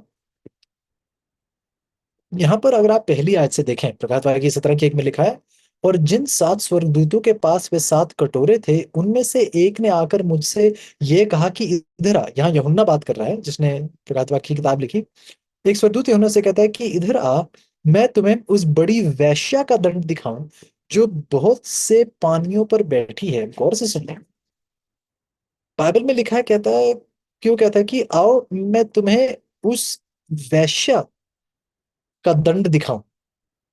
तो सच्ची कलीसिया एक स्त्री के तौर पर पेश की गई, लेकिन कैसी स्त्री, एक कुंवारी स्त्री। याद है आपको दूसरे ग्रंथ 11 से। तो वो स्त्री, एक सच्ची कलीसिया, कुंवारी मतलब कि शुद्ध पवित्र। लेकिन अब एक और स्त्री की बात की जा रही है जो वैश्या है। उस वैश्या का अब दंड, उसका न्याय हो रहा है। और बाइबल कहती है दूसरी आयत में, जिसके साथ पृथ्वी के राजों ने व्यभिचार किया है, और पृथ्वी के रहने वाले उसके व्यभिचार की मदिरा से मतवाले हो गए थे। इस कलीसिया ने पृथ्वी की सरकारों, राज्यों के साथ एक मेल मिलाप रखा है, एक झूठा रिश्ता रखा है, जिसको एक आत्मिक व्यभिचार भी कहलाया जा रहा है। और इस आत्मिक विचार की मदिरा, इसकी शराब, इसकी जो झूठी सीख जो मतवाला कर देती है लोगों को, वो फैलाई जा रही है। अब बाइबल इस स्त्री का वर्णन करती है, और 5वीं आयत कहती है, प्रकाशित वाक्य 17 की 5 कहती है, उसके माथे पर यह नाम लिखा था। गौर से सुनिए, उसके माथे पर यह नाम लिखा था, भेद, बड़ा बाबुल, पृथ्वी की वैश्याओं और घृणित वस्तुओं की माता। 1 मिनट, इस स्त्री के माथे पर क्या लिखा है, बड़ा बाबुल। तो देखिए, बाबुल अब इस झूठी कलीसिया को दर्शा रहा है। ये झूठी कलीसिया, जिसे साफ सी बात है, किसी और दिन अगर पढ़ने को मिला ये झूठी कलीसिया परमेश्वर के पूर्ण रूप से विरुद्ध है। अगर आप उसकी देख देख में ही उसको अगर आप देख लें, अगर उसका वर्णन ही अगर आप पढ़ ले तो बात स्पष्ट हो जाती है। बाइबल अगर आगे देखें, तीसरी आयत में प्रकाशित वाक्य 17 की 3 कहती है, वह मुझे जंगल आत्मा में जंगल को ले गया, और मैंने किरिमची रंग के पशु पर निंदा के नाम से छिपा हुआ था, और उसके 7 सिर और 10 सींग थे, एक स्त्री को बैठे हुए देखा। स्त्री बैंजनी और किरिमजी कपड़े पहने हुई थी, और सोने और बहुमोल मणियों और मोतियों से सजी हुई थी, और उसके हाथ में एक सोने का कटोरा था जो घृणित वस्तुओं से और उसके व्यभिचार की अशुद्ध वस्तुओं से भरा हुआ था। ओह, देखिए, एक स्त्री है जो पवित्रता से भरी हुई है, और एक दूसरी स्त्री जो अशुद्धता से भरी हुई है, व्यभिचार की अशुद्धता, घृणित वस्तुओं। छठी आयत कहती है, मैंने उस स्त्री को पवित्र लोगों के लहू और यीशु के गवाहों के लहू पीने से मतवाली देखा। एक बार फिर, मैंने क्या देखा? कि वो स्त्री क्या थी? पवित्र लोगों के लहू और यीशु के गवाहों के लहू पीने से मतवाली देखा। मतलब कि ये वही स्त्री है, वही कलीसिया जिसने परमेश्वर के, प्रभु यीशु के गवाहों, प्रभु यीशु के पवित्र लोगों का अत्याचार किया है, वार किया है। वाह! ये जो आज परमेश्वर की पुकार है, परमेश्वर, अगर आप देखें तो प्रकाशित वाक्य की 14 में परमेश्वर एक चेतावनी दे रहे हैं, अगर आप ध्यान से सुन रहे हो तो। 9वीं आयत कहती है कि आप उस पशु और उसकी मूर्त की पूजा ना करना, अपने माथे या अपने हाथ पर उसकी छाप ना ले लेना।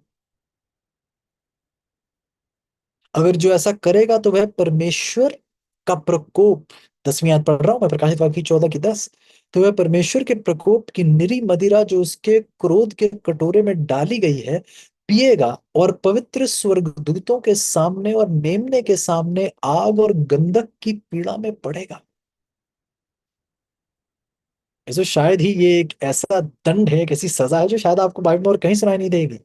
सबसे कठोर सजाओं में से ये दंड दिया जा रहा है परमेश्वर के द्वारा उन पर जो पशु की उपासना करेंगे, सच्ची उपासना छोड़कर, प्रभु के तरीके से जैसी उपासना होनी चाहिए वो छोड़कर, जब एक झूठी उपासना, एक झूठी कलीसिया के साथ होंगे, एक झूठी उलझन में जुड़े हुए होंगे, परमेश्वर के प्रकोप की निरी मदिरा जो उसके क्रोध के कटोरे में डाली गई है उसे पिएगा वो व्यक्ति।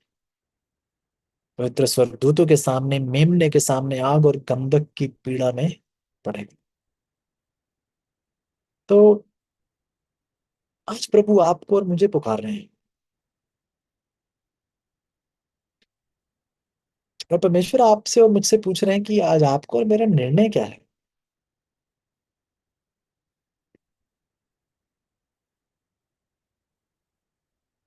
निर्णय क्या है हमारा?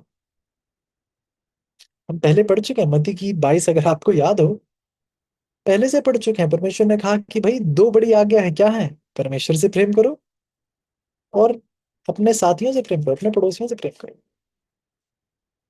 ये प्रेम कहाँ से सीखने को मिलता है? 10 आज्ञाओं से, अगर आपको याद, हम ये पढ़ चुके हैं सब। पहली 4 आज्ञाएं सिखाती हैं कि परमेश्वर से कैसे प्रेम किया जाना चाहिए, बाकी की 6 आज्ञाएं सिखाती हैं कि पड़ोसियों से कैसे प्रेम किया जाना चाहिए। तो परमेश्वर से अगर आप पूछ रहे हो तो परमेश्वर ने तो सारी बात स्पष्ट कर दी। सवाल बस इतना बचा है कि अब आपका क्या निर्णय है, आपने क्या तय किया है, ये सवाल है। क्या आप परमेश्वर के साथ खड़े होने के लिए तैयार हैं? क्या आप उसके साथ खड़े हैं या आप उसके विरुद्ध खड़े हैं? क्या आप उसकी आराधना, सच्ची आराधना, उपासना कर रहे हैं, या आप किसी झूठी उपासना में जुड़े हुए हैं? चुनाव आज आपको करना। क्या आप प्रभु की शेष संतान बनना चाहते हैं, या फिर आप दुनिया के अंधकार में बसे रहना चाहते हैं? प्रभु आज आपको बुला रहे हैं, पुकार रहे हैं। तो आइए कुछ अंतिम आयतें पढ़ते हैं, दूसरे पत्रस में जाएंगे, ये हमारा आखिरी अध्याय होगा। दूसरे पत्रस की किताब और उसका 3रा अध्याय, दूसरा पत्रस 3रा अध्याय, और उसकी 10वीं आयत से लेकर उसकी 14 आयत पढ़ेंगे। दूसरा पत्रस 3रा अध्याय उसकी 10 से लेके 14। बाइबल कहती है, परंतु प्रभु का दिन चोर की नाई आ जाएगा। दूसरे पत्रस की 3 की 10। प्रभु का दिन चोर की नाई आ जाएगा। उस दिन आकाश बड़ी हड़हड़ाहट के शब्द से जाता रहेगा, और तत्व बहुत ही तप्त होकर पिघल जाएंगे, और पृथ्वी और उस पर के काम जल जाएंगे। तो जबकि ये सब वस्तुएं इस रीति से पिघलने वाली हैं, तो तुम्हें पवित्र चाल चलन और भक्ति में कैसे मनुष्य होना चाहिए। एक बार फिर ध्यान से सुनिए। तो जबकि ये सब वस्तुएं इस रीति से पिघलने वाली, क्योंकि इस पृथ्वी का विनाश होने वाला है, तो तुम्हें क्या करना चाहिए? पवित्र चाल चलन और भक्ति में कैसे मनुष्य बनना चाहिए। 12वीं आयत कहती है, परमेश्वर के उस दिन की बाट किस रीति से जोना चाहिए, और उसके जल्द आने के लिए कैसा यत्न करना चाहिए, जिसके कारण आकाश आग से पिघल जाएंगे और आकाश के गण बहुत ही तप्त होकर गल जाएंगे। 1 मिनट 1 मिनट, 12 आयत बहुत गहरी है। परमेश्वर के उस दिन की बाट किस रीति से तुम्हें जुड़ा है, मतलब कि उसकी आगमन के इंतजार में आपको रहना चाहिए। लेकिन सिर्फ इंतजार ही नहीं करना है, आपको उसके जल्द आने के लिए यत्न भी करना चाहिए। मतलब कि आपका भी एक भाग है उसके जल्द आने में। मत्ती की 24 की 14 अगर आप पढ़ें, तो प्रभु यीशु कहते हैं कि जब आप सुसमाचार पूरे जगत में फैल जाएगा, तब अंत आएगा। तो आप प्रभु यीशु के जल्द आने का यत्न कर सकते हैं। कैसे? सुसमाचार को पूरे जगत में फैलाकर। हमें सिर्फ राह नहीं देखते रहना कि हाँ किसी दिन आएगा। नहीं नहीं नहीं, हमें मेहनत करनी है, यत्न करना है, क्योंकि जितनी जल्दी हम ये संदेश दुनिया में फैला देंगे, उतनी जल्दी प्रभु यीशु का आगमन। 13 आयत कह रही है, पर उसकी प्रतिज्ञा के अनुसार हम एक नए आकाश, एक नई पृथ्वी की आस देखते हैं, जिनमें धार्मिकता वास करेगी। इसलिए हे प्रियो, जबकि तुम इन बातों की आस देखते हो, तो यत्न करो। एक बार फिर यत्न करो, सिर्फ आस मत रखो, यत्न करो कि तुम शांति से उसके सामने निष्कलंक और निर्दोष ठहरो। यत्न करो अजीजों, कि तुम निष्कलंक और निर्दोष प्रभु यीशु के सामने ठहरो।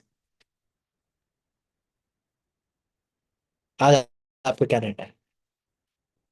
क्या आप प्रभु के सामने निर्दोष निष्कलंक खड़े होना चाहते हैं, या फिर आप दुनिया में उलझे रहना चाहते हैं, या अपनी समझ में उलझे रहना चाहते हैं, या अपने तौर तरीकों में बने रहना चाहते हैं? प्रभु यीशु पुकार रहे हैं कि आज आप मुझ में पाए जाएं दुनिया में, मेरे वचन पे चलते हुए पाए जाए, देखते हुए कि अब अंत कितना करीब है। आप यत्न करें, सिर्फ राह ना देखते रहें, यत्न करें कि यह संदेश दूसरों तक पहुंचे।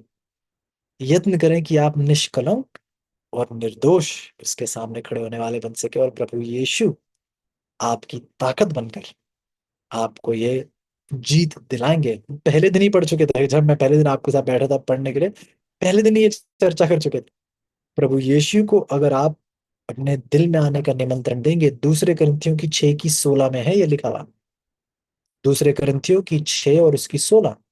दूसरे करंथियों की 6 की 16 में परमेश्वर ने बात स्पष्ट कर दी थी कि मैं आप में रहना चाहता हूं, आपके साथ नहीं। आप में रहना चाहता हूं, मैं आपके साथ चलना नहीं, मैं आप में चलना चाहता हूं। प्रभु आपके साथ नहीं, आप में वास करना चाहते हैं। अगर आप उसे अपने आप में आने का निमंत्रण देंगे, तो प्रभु यीशु आपकी जीत बन जाएंगे। ये उसका वायदा है। अगर आप इस वायदे को स्वीकारते हैं, तो मेरे साथ आइएगा, अपने घुटनों के बल प्रार्थना करेंगे। अगर आप इस वायदे को स्वीकारते हैं, तो आइए प्रार्थना करें।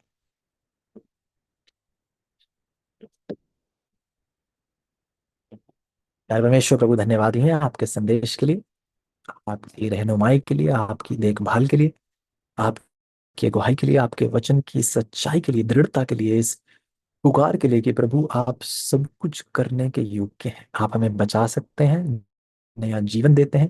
प्रभु आप हमारा उद्धार करते हैं। प्रभु आप चाहते हैं कि हम सिर्फ आपकी राह ना देखें, यत्न करें ताकि हम निष्कलंक निर्दोष हों आपके साथ। यत्न करें ताकि दुनिया आपके साथ निष्कलंक और निर्दोष खड़ी हो सके। धन्यवादी हैं प्रभु, आपका आगमन बहुत जल्द है, और आप चाहते हैं कि हम सब के सब आपके साथ तैयार पाए जाए। आप सामर्थी परमेश्वर हैं प्रभु, हिम्मत ताकत दीजिए ताकि हम सब के सब आपके साथ, आपकी सामर्थ्य में, बहुतों लाखों करोड़ों के साथ आपका संदेश उन्हें देते हुए आपके सामने खड़े होने के लिए हम तैयार हों और वो भी हों। ये सब कुछ प्रभु विश्वास और शुक्रगुजारी के साथ प्रभु यीशु के नाम से मांगते हैं। आमीन। आमीन। बहुत बहुत धन्यवाद सर आपको, बहुत सुंदर रूप से आज का सभा परमेश्वर ने आपके द्वारा हमसे बात की और बहुत सारी चीजें हमें सिखाया है, इसलिए हम विशेष परमेश्वर को धन्यवाद देना चाहते हैं। आज शाम इस घड़ी आपको हमारे बीच में व्यवहार किया और आपके द्वारा हमसे वचन से बातें की, इसलिए हम विशेष प्रभु को धन्यवाद देते हैं। और आपको भी हम धन्यवाद देते हैं आपके समय के लिए। प्रभु आपको इसी प्रकार आशीष करे और इसी प्रकार मही उनके महिमा के लिए आपको व्यवहार करते रहे, ये हमारा प्रार्थना है। इस समय हमारे बीच में जितने भी भाई बहन और पास्टर जी लोग हैं, आप सभी को मैं समय देना चाहता हूँ। आज का वचन जो आपने सुना, इस वचन को सुनने का समय में और बाद में और पहले कुछ भी अगर आपका प्रश्न है तो आप इस समय सर हमारे बीच में है, आप उन्हें पूछ सकते हैं। तो ये समय मैं आपको देना चाहूंगा। अगर प्रश्न नहीं है फिर भी आप बोल सकते हैं।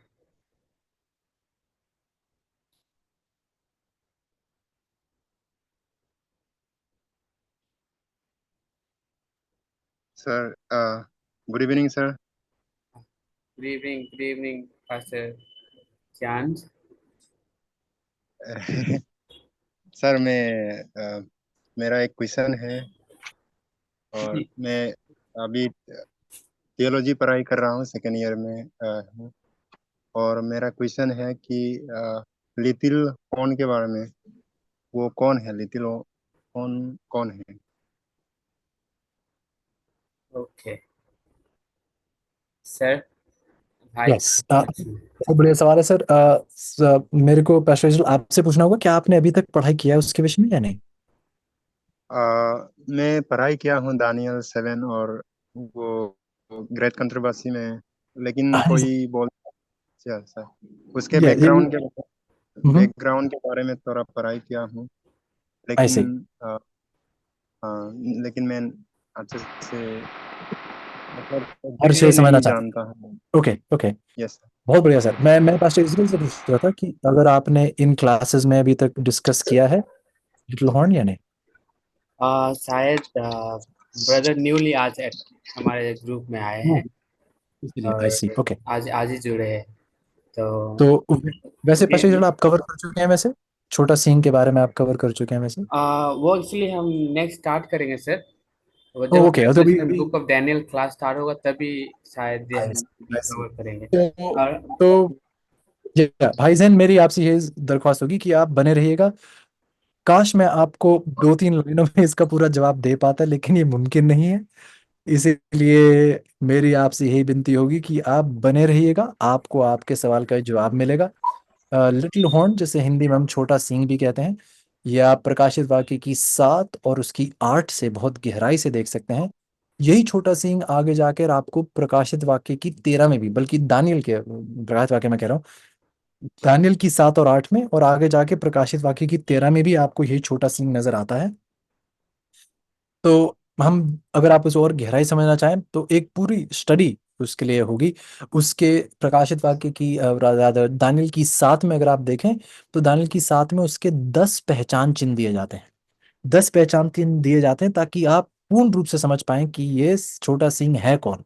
तो ये जल्दी से गुजरने वाला वाक्य एक बात नहीं है, और बहुत गहराई से अध्ययन करने पर यह बात और गहराई से स्पष्ट होगी। तो मेरी आपसे ये गुजारिश होगी, अगर आप बने रहेंगे तो एक पूरा सेशन छोटे सींग पर भी होगा, उस लिटिल हॉर्न पर होगा, ताकि आप उसे और गहराई से समझ पाएं। तो इन क्लासेस में आप प्लीज बने रहिएगा। Yes. Thank you sir, okay, बहुत बहुत धन्यवाद।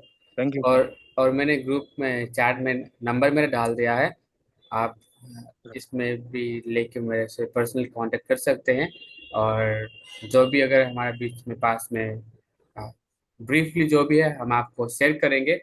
और डीपली के लिए हमारे क्लासेस चल रहे हैं अभी, तो आप क्लास में जुड़ते रहिए। उसके जरिए भी आपको आने वाले दिन में अभी और भी क्लास दानियल और प्रकाशित वाक्य में शुरू होगा, तो आप में जैसे कि सर ने बोला वहाँ पे आपको बहुत सारी चीज़ सीखने के लिए मिलेगा। और इस समय आज का जो वचन हमने सीखे उसमें से अगर आपको कुछ प्रश्न है तो आप पूछ सकते हैं। हमारे बीच में चैट बॉक्स में मिल रहा है यहाँ पे। बहन स्मिता है और प्राचार्य दीपक पुरोहित है। तो मैं बहन स्मिता को देना चाहती हूँ इस समय। Sir, you said that Satan lost three words. Sir, can you please repeat the three words? What are those? सोचो एक बार फिर सवाल किया था, 3 words। Three war. In three war. हाँ, He I lost. See Revelation 12 में, राइट? रेवलेशन 12 में Yes, क्या? yes, sir. तो रेवलेशन 12 अगर आप खोलें मेरे साथ जल्दी से, तो हम ध्यान तो हमारा प्रकाशित वाक्य की 12 की 17 पे था मेनली, क्योंकि वहां पे वो प्रभु की शेष संतान से लड़ने के लिए आता है। लेकिन पहले हम देखते हैं कि अगर आप प्रकाशित वाक्य की 12 की आप कहाँ देख रहे हैं, 7, 12 की 7 में देख रहे हैं, तो स्वर्ग पर लड़ाई हुई और अजगर और उसके दूत लड़े, पर 8वीं आयत कहती है वो प्रबल नहीं हुए, तो स्वर्ग में उनके लिए जगह नहीं मिली। तो स्वर्ग में प्रभु यीशु से लड़े और नहीं जीत पाए, उन्हें बाहर निकाला गया। फिर हम देखते हैं कि वो पृथ्वी पर फेंका गया, प्रभु यीशु का यहाँ जन्म हुआ, जिसके बारे में वो जो स्त्री जो कलीसिया को दर्शाती है, जिसमें से प्रभु यीशु का जन्म हुआ नए नियम की कलीसिया में। और उसके बारे में हम पढ़ते हैं 5वीं आयत कि वह बेटा जनी जो लोहे का दंड लिए हुए। और फिर 6ठी आयत कहती है वह स्त्री वो जंगल भागे, बल्कि 5वीं आयत का अंत कहता है कि उसका बच्चा एकाएक परमेश्वर के पास उसके सिंहासन के पास उठाकर पहुंचा दिया गया। तो स्वर्ग में प्रभु यीशु से लड़ा, हारा। पृथ्वी पर उसे मारने की कोशिश की, तब भी हारा, क्योंकि प्रभु यीशु फिर कब्र से उठकर स्वर्ग को चले गए, तो वो नहीं रोक पाया, प्रभु यीशु को नहीं हरा पाया।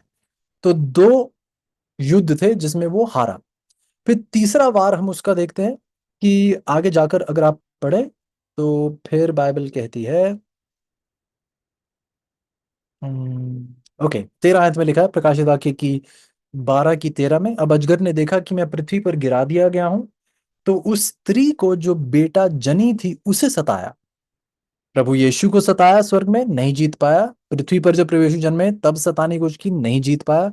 अब उसकी स्त्री को, जो उसकी कलीसिया, जो उसकी दुल्हन है, कहता अब मैं उसे सताता हूँ जिसने वो बेटे को जना है, बल्कि जिस कलीसिया में से वो जन्मा है, मैं उस कलीसिया को सताता हूँ। अब उस कलीसिया को भी नहीं वो सता पाया। कलीसिया को क्या किया परमेश्वर ने, उस स्त्री को 2 बड़े उकाब के 2 पंख दिए। अगर आपने प्रोफेसी में पढ़ा होगा तो ये उस 1260 वर्षों को दर्शाता है, जिसके बारे में 14 आयत कहती भी है कि उसे 2 पंख दिए गए, वो सांप के सामने से उड़कर जंगल में गई, जहां वो समयों और आधे समय तक पाली जाए, जो 1260 वर्षों के दौर को दर्शाता है, जो जिन्हें अंग्रेजी में डार्क एजेस और हिंदी में अंधकार के युग भी हम उन्हें कहते हैं। ये वो दौर था जब प्राचीन रोमी कलीसिया के द्वारा परमेश्वर के लोगों से बाइबलें छीनी गई। ये नियम था रोमी कलीसिया का, बल्कि कि किसी को बाइबल पढ़ने की इजाजत नहीं है, सिर्फ रोमी कलीसिया के बिशप और उनके याजक ही आपको बाइबल समझाते हैं। तो ये सारी झूठी सीख जो थी वहां पे प्रबल थी। तो ये सब कुछ आप देखते हैं कि ये वो तीसरा वार था।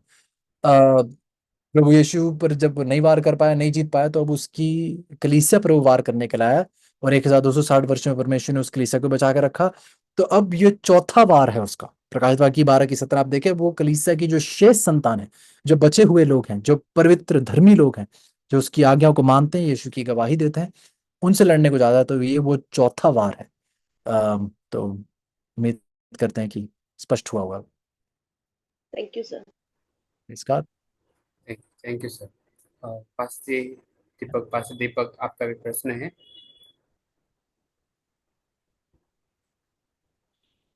सबको जय मसीह की। सर मेरा सवाल जो है वो प्रकाश की किताब 14 अध्याय से ही है।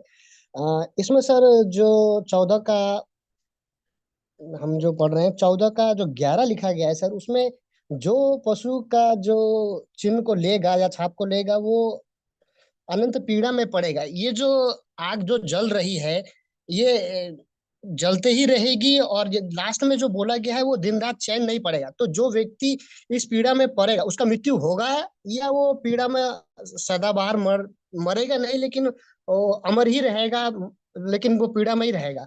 तो उसका मृत्यु होगा या नहीं होगा? ओके सर, जिनका मृत्यु नहीं होता उन्हें क्या कहते हैं? और उसको अमर बोलते हैं सर। वो अमरता अजीब किसको मिलेगी? अमरता परमेश्वर के लोगों को मिलनी चाहिए। क्योंकि यूहन्ना की 3:16 क्या कहती है? जो मुझ पर, जो प्रभु यीशु पर विश्वास करेगा वो क्या पाएगा? आनंद जीवन। यूहन्ना की, आनंद आनंद जीवन जीवन पाएगा। होगा, ठीक है। इंटरनल तो लाइफ। अगर ये लोग प्रभु की उपासना छोड़कर पशु की उपासना कर रहे हैं, तो क्या ये अनंत जीवन पाएंगे? नहीं सर। तो फिर जब हम ये विचार पालते हैं कि एक ऐसा प्रभु का दंड है कि लोग आग में जलते जाएंगे, जलते जाएंगे, जलते जाएंगे, लेकिन मरेंगे नहीं, युग वो जलते जाएंगे लेकिन मरेंगे नहीं, इसका मतलब क्या हुआ? कि इनके पास क्या है? अमरता है। भाई अमरता होगी तभी तो आग से इतने जलने के बाद भी आप मर नहीं रहे हो। अमरता होगी तभी तो आग से इतने युग आप जल रहे हो फिर भी आप मर नहीं रहे हो। युग जो शब्द है, जब आप पढ़ते हैं फॉर एवर एंड एवर, जब अंग्रेजी में अगर आप पढ़ते हैं, तो उसका मतलब यह नहीं है कि आग हमेशा हमेशा के लिए रहेगी। उस आग का जो दंड है वो हमेशा हमेशा के लिए रहेगा। वो न्याय जो है हमेशा हमेशा के लिए रहेगा। रात दिन कोई चैन नहीं होगा, क्योंकि वो हमेशा हमेशा के लिए खत्म हो जाएंगे। हमेशा हमेशा के लिए वो पूरे हो जाएंगे। और यही परमेश्वर का न्याय है। ये एक तरफ से न्याय की बात। आइए दूसरी तरफ से परमेश्वर के प्रेम की बात करते हैं। क्या परमेश्वर प्रेमी कहला जाएगा? और बल्कि जरूर सच्चाई तो यह है कि बहुत से लोग नास्तिक बने हैं इसी झूठी सीख को पाल के, कि अरे ये कैसा परमेश्वर प्रेमी हुआ जो युग तक लोगों को जलाता ही चला जाएगा। क्या ये प्रेम की परिभाषा है? आप अपने दुष्ट से दुष्ट दुश्मन के बारे में भी सोच लीजिए। क्या आप उसे हमेशा हमेशा के लिए जलाना चाहते हैं?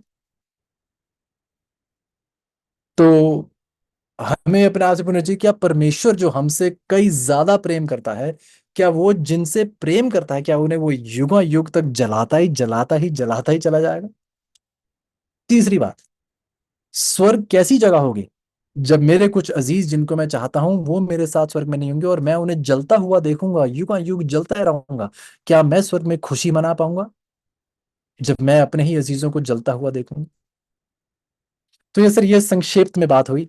अगर किसी और दिन मौका मिला तो और गहराई से मैं आपको बहुत बहुत सबूत बाइबल में से दे के बताऊंगा किस प्रकार आयत दर आयत इस बात को सिखाती है कि युग का मतलब हमेशा ये नहीं है कि वो आग हमेशा हमेशा के लिए जलेगी। बाइबल ये सिखाने की कोशिश कर रही है। परमेश्वर ने खुद एक और बात का उदाहरण दिया था। प्रभु ने कहा था कि सदोम और अमोरा की जो आग होगी वो कभी खत्म नहीं होगी। क्या सदोम और अमोरा अभी भी आग में लपट रहा है? नहीं। उसकी आग ऐसी थी जिसका दंड अनंत काल के लिए था। आज सदोम और अमोरा बिल्कुल बंजर पड़ा है। आप यरूशलेम की बात ले लीजिए। परमेश्वर ने कहा था कि उसके फाटकों में कुछ आग ऐसी लगेगी जो खत्म नहीं होगी, कोई बुझा नहीं पाएगा आग में। क्या यरूशलेम में आज आग लगी हुई है? नहीं। तो ये आग उस बात का बात करती है जब परमेश्वर कहते हैं कि हमेशा तक रहेगी, उसका मतलब ये है कि उसका काम हमेशा तक रहेगा। तो हमें ये बातों को और गहराई समझना होगा कि बाइबल में अक्सर परमेश्वर जब इस बात का वर्णन करते हैं तो हमें सिर्फ आयत को पढ़ना ही नहीं है, हमने आयत की गहराई को समझना है और परमेश्वर के दिल को भी परखना है उस आयत के माध्यम से, और पता करना है कि क्या क्या ये मैं सच सोच रहा हूँ, क्या मैं सही सोच रहा हूँ, क्या परमेश्वर का चरित्र ऐसा है। ये बातें और स्पष्ट आपके सामने होंगी अगर आप उसके बारे में और करीबी रूप से सोचेंगे। तो यस, उम्मीद करता हूँ कुछ मदद हुई होगी सर। सर इसी से थोड़ा जुड़ा सा एक सवाल और था। जैसे ये हमने लूका का किताब में एक कहानी है सर, हम्म। लाजर और एक धनी व्यक्ति का कहानी, जिसमें हाँ जी वो सर। लाजर मर जाता है और वो जो धर्मी व्यक्ति स्वर्ग को जाता है, और बिल्कुल सर। दूसरा व्यक्ति जो पापी है वो नर्क को जाता है। तो वहां पे भी एक हम्म। आग का एक वर्णन किया गया है जो जल रहा है बोल करके बोला गया है। बिल्कुल। तो बिल्कुल मतलब मुझसे भी कुछ कुछ लोगों ने ऐसा सवाल पूछा तो मैं जवाब नहीं दे पाया कि ये दोनों चीजें एक ही है या अलग है, क्या है, नहीं समझ पा रहा हूँ सर।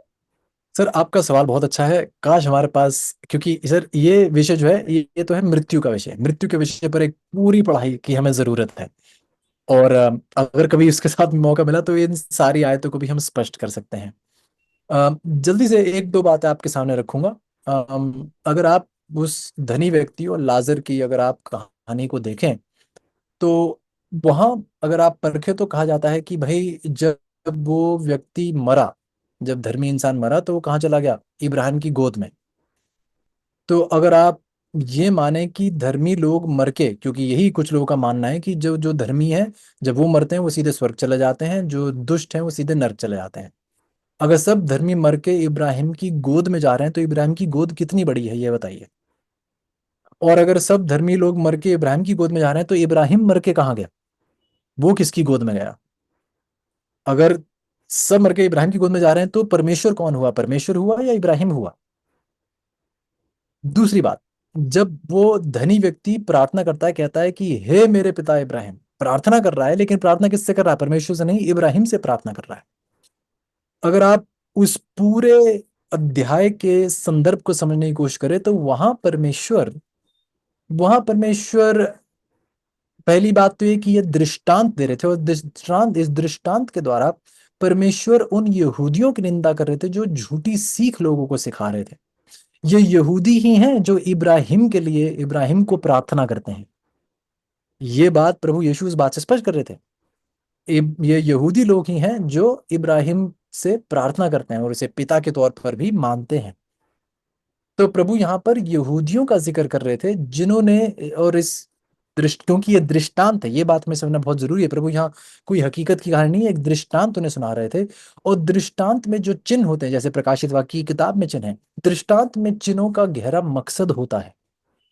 और यहाँ पर भी इन चिन्हों को, जो अगर आप ये उस धनी व्यक्ति को देखें, लाजर को देखें, वो धनी व्यक्ति यहूदियों को दर्शाता है, जो यहूदी लोग सच्चाई में धनी थे, पवित्र शास्त्रों के धनी थे, जिन्होंने जो अन्य जाति के लोग थे उनको सच्चाई नहीं दी, उनको सच्चाई उनके साथ साझा नहीं की, उनकी निंदा की और बहुत बुरा व्यवहार उनके साथ किया। तो लाजर एक उस ऐसे व्यक्ति को दर्शाता है जो अन्य जाति का था, जिसको सच्चाई नहीं दी गई, मतलब उसके साथ जो इतना धन जो सच्चाई का और शास्त्रों का था, वो यहूदियों ने अन्य जातियों के साथ साझा नहीं किया। इसलिए जिनको नहीं दिया गया था उनको तो बचाकर परमेश्वर स्वर्ग ले गए, और वो जो अब जो धनी व्यक्ति था वो देखिए किस प्रकार अब एक तरीके से उसके ऊपर दंड आ रहा है।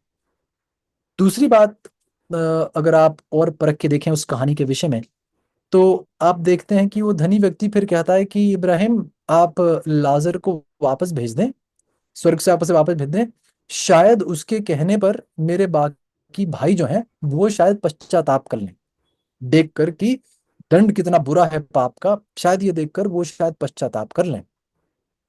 तो अगर ये कहानी को अगर आप गौर से पढ़ें तो जवाब में क्या मिला?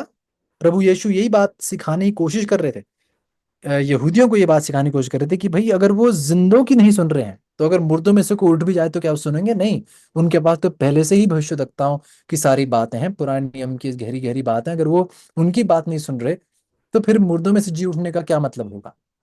फिर भी परमेश्वर ने, अगर आप आगे पढ़े तो परमेश्वर ने लाजर नाम के एक व्यक्ति को जिलाया, लाजर नाम के व्यक्ति को मृत्यु से जिलाया, और फिर भी लोगों ने प्रभु यीशु पर यकीन नहीं किया। तो कहानी के संदर्भ को अगर आप समझें तो प्रभु यीशु एक बात बहुत गहराई से सिखा रहे हैं मृत्यु के विषय में। तो उस पर आपको बहुत गहरा अध्ययन करने की जरूरत है। भाई दीपेंद्र आपकी मदद करेंगे, वो मेरे को भी संकेत भी दे रहे हैं कि वो आपको एक संदेश का एक लिंक भेजेंगे जहां पर हमने गहराई से मृत्यु के विषय में एक एक दिन में ही नहीं, काफी दिन लगाकर मृत्यु के विषय में चर्चा की है। भाई दीपेंद्र भी आपको एक लिंक भेजेंगे सर, अगर आप उसे फॉलो कर सकें तो मैं सारी बातें यहाँ आपके साथ नहीं कर पाऊंगा। तो जी अगर सर। आप वो आपको एक लिंक देंगे, आप कृपया करके उसे फॉलो करके देखिए, काफी गहरी पढ़ाई है मृत्यु के विषय में, तो आपको उससे काफी मदद हो पाएगी। यस जी सर। देवेंद्र भैया, thank you, thank you. Thank you sir, बहुत बहुत धन्यवाद आपको। और अभी सर दो और क्वेश्चन है यहाँ पे, अगर आप। Sure sir, sure. ओके, तो हमारे पास में नेहा नेहा जी है, मैं बुलाना चाहूँगा जी नेहा। जी, good evening sir. Sir question था कि जैसे फर्स्ट वार हुआ हेवन में, तो like 1/3 of the angels got deceived, they were in the presence of God, वो लोग गॉड के साथ ही रहते थे, स्टिल सेटन डिसीव्ड देम। तो हम लोग तो ह्यूमंस है सर, तो हम लोग how can we be sure that we won't be deceived? How can we prepare ourselves that we won't be deceived? And how come like the humans who were with Jesus when he was on earth, like they also, many of them chose the path, they also choose not to believe in Jesus. So like how can we prepare ourselves in the end days? Wonderful wonderful. बहुत बढ़िया आपने सवाल पूछा है कि भाई अगर स्वर्गदूतों को शैतान भरमा पाया तो फिर हमारी हमारी क्या उम्मीद रह जाएगी। अम, तो बहुत उम्दा सवाल है। सवाल आपने ये ध्यान में रख के सोचना है कि अगर आप हमारे साथ थे, पता नहीं बहन अगर आप हमारे साथ थे या नहीं, हम पढ़ रहे थे कि शैतान ने स्वर्गदूतों को कैसे भरमाया, किस चीज का इस्तेमाल किया जिससे स्वर्गदूत, आई मीन वो तो इतने आलीशान, इतने धर्मी, इतने पवित्र, भला वो कैसे भरमाए गए। प्रकाशित वाक्य की 12 अगर आपने देखा हो, प्रकाशित वाक्य की 12 की 4 कहती है कि उसने उसकी पूंछ ने आकाश के तारों की 1/3 को खींचकर पृथ्वी पर डाल दिया। तो बाइबल कहती है कि उसने अपनी पूंछ का इस्तेमाल किया और पूंछ से जो है 1/3 सितारे जो थे वो स्वर्ग से बाहर निकाले गए। तो क्योंकि यहाँ पर चिन्हों का इस्तेमाल किया जा रहा है, तो ये शैतान की पूंछ क्या है जिसका इस्तेमाल करके वो उसने स्वर्गदूतों को भरमाया। तो पूंछ के बारे में अगर आप जानना चाहें तो आप खोलिएगा यशायाह की 9 की 15। यशायाह की किताब उसकी 9 की 15 में हमने इसका वर्णन देखा। और यशायाह की 9 और उसकी 15 में बाइबल कहती है, पुरनियों और प्रतिष्ठित पुरुष तो सिर हैं, पुरनिया और प्रतिष्ठित पुरुष सिर हैं, झूठी बातें सिखाने वाला नबी पूंछ है।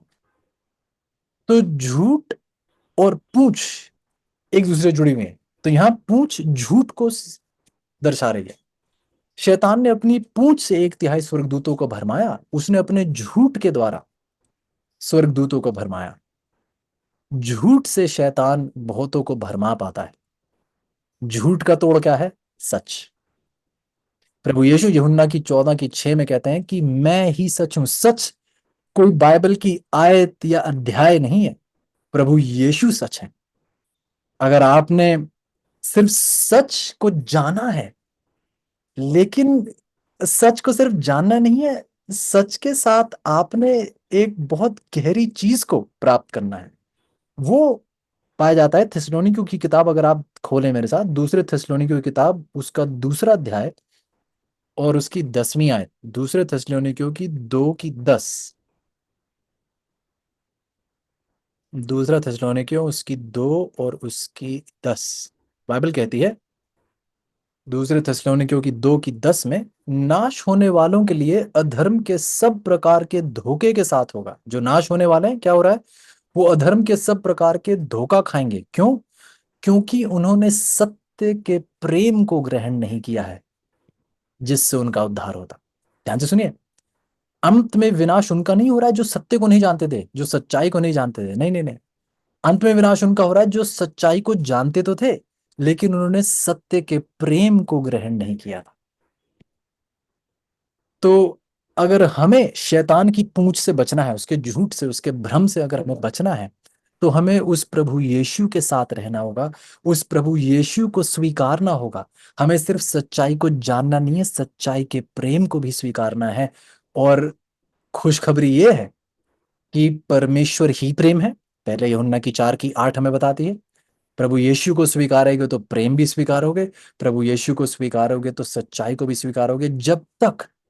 जब तक आपका मन, आपका ध्यान, आपकी जिंदगी उसमें समर्पित है, कदम दर कदम आप उसके साथ चल रहे हैं, अपने आप पर भरोसा आपने छोड़ दिया है, उस पर निर्भर होकर एक कदम भी उसकी इजाजत बगैर आप उठाने के लिए तैयार नहीं है, तब तक आप सुरक्षित रहेंगे। नहीं तो अगर स्वर्गदूत भरमाए गए तो हम क्या चीज? हम भरमाए मिनटों में जा सकते हैं। इसलिए मत्ती की 24 में भी जब चेलों ने पूछा आपके आने के चिन्ह क्या होंगे, प्रभु ने कहा मैं चिन्ह तो बता दूंगा, लेकिन बस तुम ये ध्यान रखना कि कोई तुम्हें भरमा ना जाए। भ्रम से बचने के लिए हमें सच्चाई में बने रहना पड़ेगा, सच्चाई को स्वीकारना होगा। सच्चाई आयत या अध्याय नहीं, प्रभु यीशु खुद सच्चाई है। अगर आप उसे स्वीकारेंगे, उसके प्रेम को स्वीकारेंगे, तो सत्य का प्रेम आपको शैतान के भ्रम से बचाएगा। उम्मीद करता हूँ मदद हुई होगी। जी sir, thank you, thank you. Praise the Lord। Thank you sir. हमारे बीच में और एक लास्ट क्वेश्चन है। इस समय अमन कुमार जी को मैं इस समय देना चाहता हूँ, जो प्रश्न है सर के बीच में लाए। Good evening sir.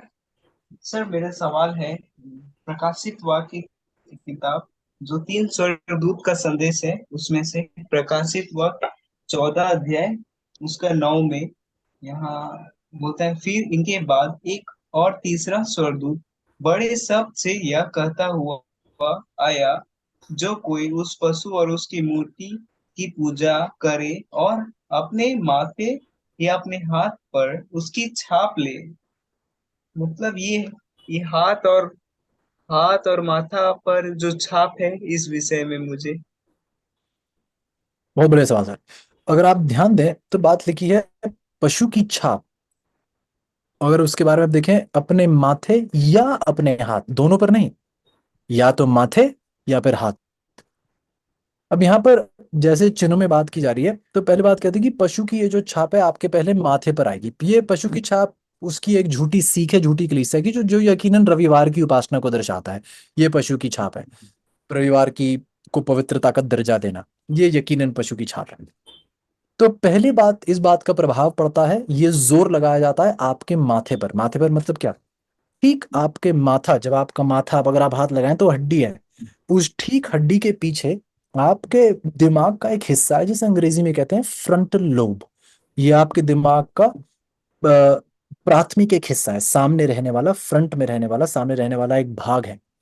ये फ्रंटल लोब जो है, ये आपके दिमाग का वो हिस्सा है जो आपकी आत्मिकता से जुड़ा हुआ है, आपके निर्णय लेने की क्षमता से जुड़ा हुआ है। और बाइबल यहाँ कह रही है कि ये शैतान करेगा। शैतान क्या करेगा? अपनी इस झूठी सीख को आपके माथे पर, आपके निर्णय लेने की क्षमता पर, आपकी आत्मिकता पर, आपको इसका यकीन दिलाने की कोशिश करे कि भाई यही सच है, आपको यही मानना पड़ेगा। इस बात का वो जोर लगाएगा आपके ऊपर ताकि आप इसको माने। अगर आप माथे में नहीं स्वीकारते, अगर आप कहते हैं नहीं ये तो झूठ है, ये मैं नहीं स्वीकारूंगा, अब आपके हाथ पर लगाने की कोशिश करेगा। हाथ से क्या किए जाते हैं? हाथ से कर्म किए जाते हैं, हाथ से कामकाज किया जाता है। तो जो मन में नहीं स्वीकारेगा तो उसके कर्मों के द्वारा, जब आप खरीद बेच नहीं पाएंगे, जिसके पास पशु की छाप नहीं होगी वो खरीद बेच नहीं पाएगा। आपके कर्मों के द्वारा आपको जबरदस्ती करवा के आपको पशु की छाप दिलाने के लिए मजबूर किया जाएगा। आप फिर जरूरी नहीं है कि अगर आपको एक नहीं हुआ दूसरे पे लगवाना ही पड़ेगा, नहीं। जो प्रभु के सच्चे लोग हैं वो शैतान के इस वार से पर विजय हासिल कर कर परमेश्वर के साथ खड़े होते हुए पाए जाएंगे। बाइबल इस बात की गवाही भी देती है। लेकिन अगर आप इसके बारे में भी अगर आप आगे पढ़े, तो प्रकाशित वाक्य की 12 में आई थिंक शायद इसका वर्णन था। हाँ, प्रकाशित वाक्य की 12 की 11 अगर आप पढ़ें तो उसमें लिखा है कि ये परमेश्वर के जो लोग हैं वह मेमने के लहू के कारण और अपनी गवाही के वचन के कारण उस पर जयवंत हुए, शैतान पर जयवंत हुए, और उन्होंने अपने प्राणों को प्रिय ना जाना, यहाँ तक कि मृत्यु भी सह ली। तब परमेश्वर के जो सच्चे लोग हैं वो मेमने के लहू के कारण, अपनी गवाही के वचन के कारण उस पर जयवंत हुए, शैतान के ऊपर इन्होंने जीत हासिल करी। क्योंकि इन्होंने तो अपनी जान को भी प्रिय नहीं समझा, अपनी जान तक को देने के लिए तैयार हो गए, इन्होंने मृत्यु भी सहने के लिए तैयार हो गए। तो सच्चाई है कि जरूरी नहीं कि आपको एक या दूसरे पर स्वीकारने होगा। अगर अगर मन में नहीं तो जबरदस्ती स्वीकारने होगा, नहीं। जो प्रभु के साथ खड़े हैं उसकी गवाही पर, उसकी अपनी जो प्रभु ने उनके जीवन में किया है उस गवाही के द्वारा, प्रभु के बलिदान के द्वारा वो उसके साथ सच्चे खड़े हैं और वो जीत हासिल करेंगे, शैतान के ऊपर जीत हासिल करेंगे। ये परमेश्वर का वायदा है। तो परमेश्वर हमेशा हमें जीत दिलाने के योग्य है। थैंक यू सर, आपका ये समय देने के लिए। और सर एक छोटा सा इसी इसी से रिलेटेड एक और सवाल था कि मैं जैसे मुझे बताया गया था, एक ब्रदर ने मुझे बताया था कि इन सारी चीजों को, जो क्रूस वगैरह है, इन सारी चीजों को अपने घर में या कहीं पर भी ये क्रूस वगैरह को नहीं रखना चाहिए, ना तो इसका प्रतिमा रखना चाहिए, ना तो इसका कुछ छाप अपने घर में रखना चाहिए, और ना ये सारी चीज का फोटो रखना चाहिए। बहुत सारे चीज मुझे बताए थे, एक टॉपिक पूरा मूर्ति के विषय में समझाए थे। लेकिन सर मैं देखता हूँ कि ये जो अभी मैं देखता हूँ बहुत सारे चर्च में, हमारे चर्चेस में, ये जो जो सिंबल बना हुआ रहता है, बीच में एक क्रूस टाइप में रहता है। तो क्या ये ऐसा सिंबल हम रख सकते हैं?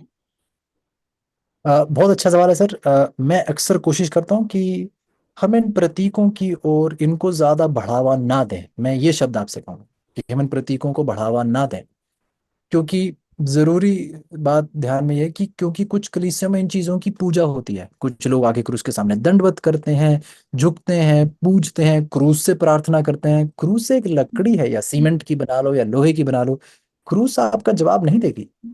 क्रूस सिर्फ एक प्रतीक है जो आपको प्रभु यीशु की ओर इशारा कर रहा है। अगर आप प्रतीक का मतलब ही भूल बैठे हैं, और ये हम एक तरीके से हम यहूदी बन जाते हैं।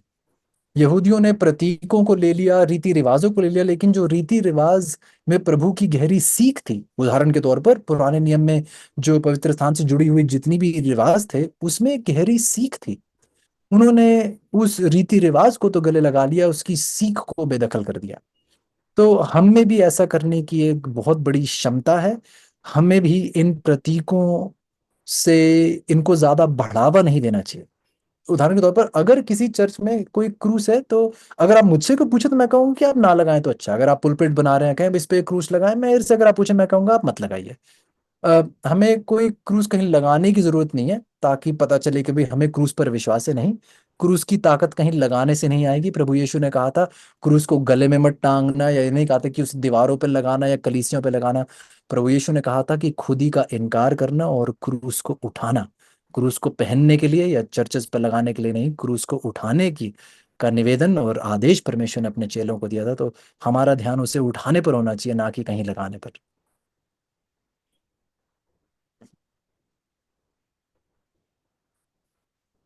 बहुत बहुत धन्यवाद सर।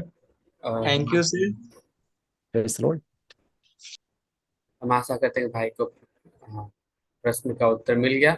और हम भी निवेदन करेंगे आप सभी से, अगर आपका और भी प्रश्न है, हमने चैट बॉक्स में नंबर डाल दिया है। आप व्यक्तिगत रूप से व्हाट्सएप में आप मुझे नंबर भेज क्या बोलते हैं अपना प्रश्न भेज सकते हैं, ताकि सर को हम भेज देंगे। और कल मीटिंग हमारा स्टार्ट होने वाला है 6:30 को, तो आप 6:30 को दूर जाइएगा, ताकि हम थोड़ा समय क्वेश्चन अगर है तो आप क्वेश्चन में बिताएंगे, उसके बाद में हम क्लास में प्रवेश करेंगे। तो आप सभी को बहुत बहुत धन्यवाद प्रश्न के लिए और समय के लिए। विशेष करके हम सर को भी धन्यवाद देते हैं। आइए हम और एक बार अभी प्रार्थना करेंगे और इस सभा का हम समाप्त करेंगे, और फिर से हम कल मिलेंगे 6:30 को। ठीक है, आइए हम प्रार्थना करेंगे। हमारे स्वर्ग में रहने वाले महान जीवित दयालु प्रेमी प्रभु पिता, हम धन्यवाद देते हैं आपको, जो आपने आपके पुत्र के द्वारा, आपके दास के द्वारा हमसे बातें की, और आपके दास के द्वारा आपने हमारे सारे प्रश्नों का उत्तर दिया। इसलिए हम धन्यवाद देते हैं प्रभु पिता। आज का जो पाठ आपने हमें सिखाया है, हमें सिर्फ सुनने वाले ही नहीं और सिर्फ अपने आप में रखने वाले नहीं, बल्कि अन्य लोगों के साथ में, परिवार के साथ में, चर्च के साथ में, मंडली के साथ में बांटने वाले भी बनाए, ताकि जो आशीष आज रात में आपने हमें दिया है, अन्य लोग भी इस आशीष को पा सके। हम धन्यवाद देते हैं जो आपने हमें इस युग बनाया है और आज का इस समय को हमें दिया है। ये नहीं कि हम योग्य हैं इस मीटिंग में बैठने के लिए और इस सारी बातें आपके पवित्र वचन में से सुनने के लिए हम योग्य तो नहीं, लायक नहीं, पर आपने प्रत्येक जन को यहाँ पे जितने भी जुड़े हैं आपने नाम लेके के बुलाया है और इसमें जो मीटिंग में ज्वाइन करा है, इसलिए भी आपको धन्यवाद देते हैं। धन्यवाद देते हैं पवित्र आत्मा का सहभागिता और आशीष हम प्रत्येक के ऊपर पढ़ने के लिए। और फिर हम कल जा रहे हैं मिलने के लिए, वो सेम टाइमिंग 6:30 साढ़े 6 बजे से। हम चाहते हैं इसी प्रकार आप हमें अगुवाई कीजिए, और जो भी आ, आपका योजना है वो परिपूर्ण कीजिए बिहार में और हमारे संपूर्ण भारत में और नेपाल में। आपका धन्यवाद है प्रभु। इस रात्रि के समय में आपके पवित्र हम अपने आप को रखते हैं, और यहाँ पे जितने भी आपके दास दासी है, बेटा बेटी है, और विशेष करके आपके दास को हम आपके पेट से रखते हुए इस सारे विनती यीशु के नाम से मांगते हैं, आमीन। आप सभी को बहुत बहुत धन्यवाद आज मीटिंग में जुड़ने के लिए। आइए हम फिर से कल मिलते हैं शाम 6:30 बजे। आप सभी को गुड नाइट, शुभ रात्रि। हम सब कल मिलते हैं। Okay, thank you sir. जय मसीह, गुड नाइट। जय मसीह की, जय मसीह। Thank you. Good night. Good night.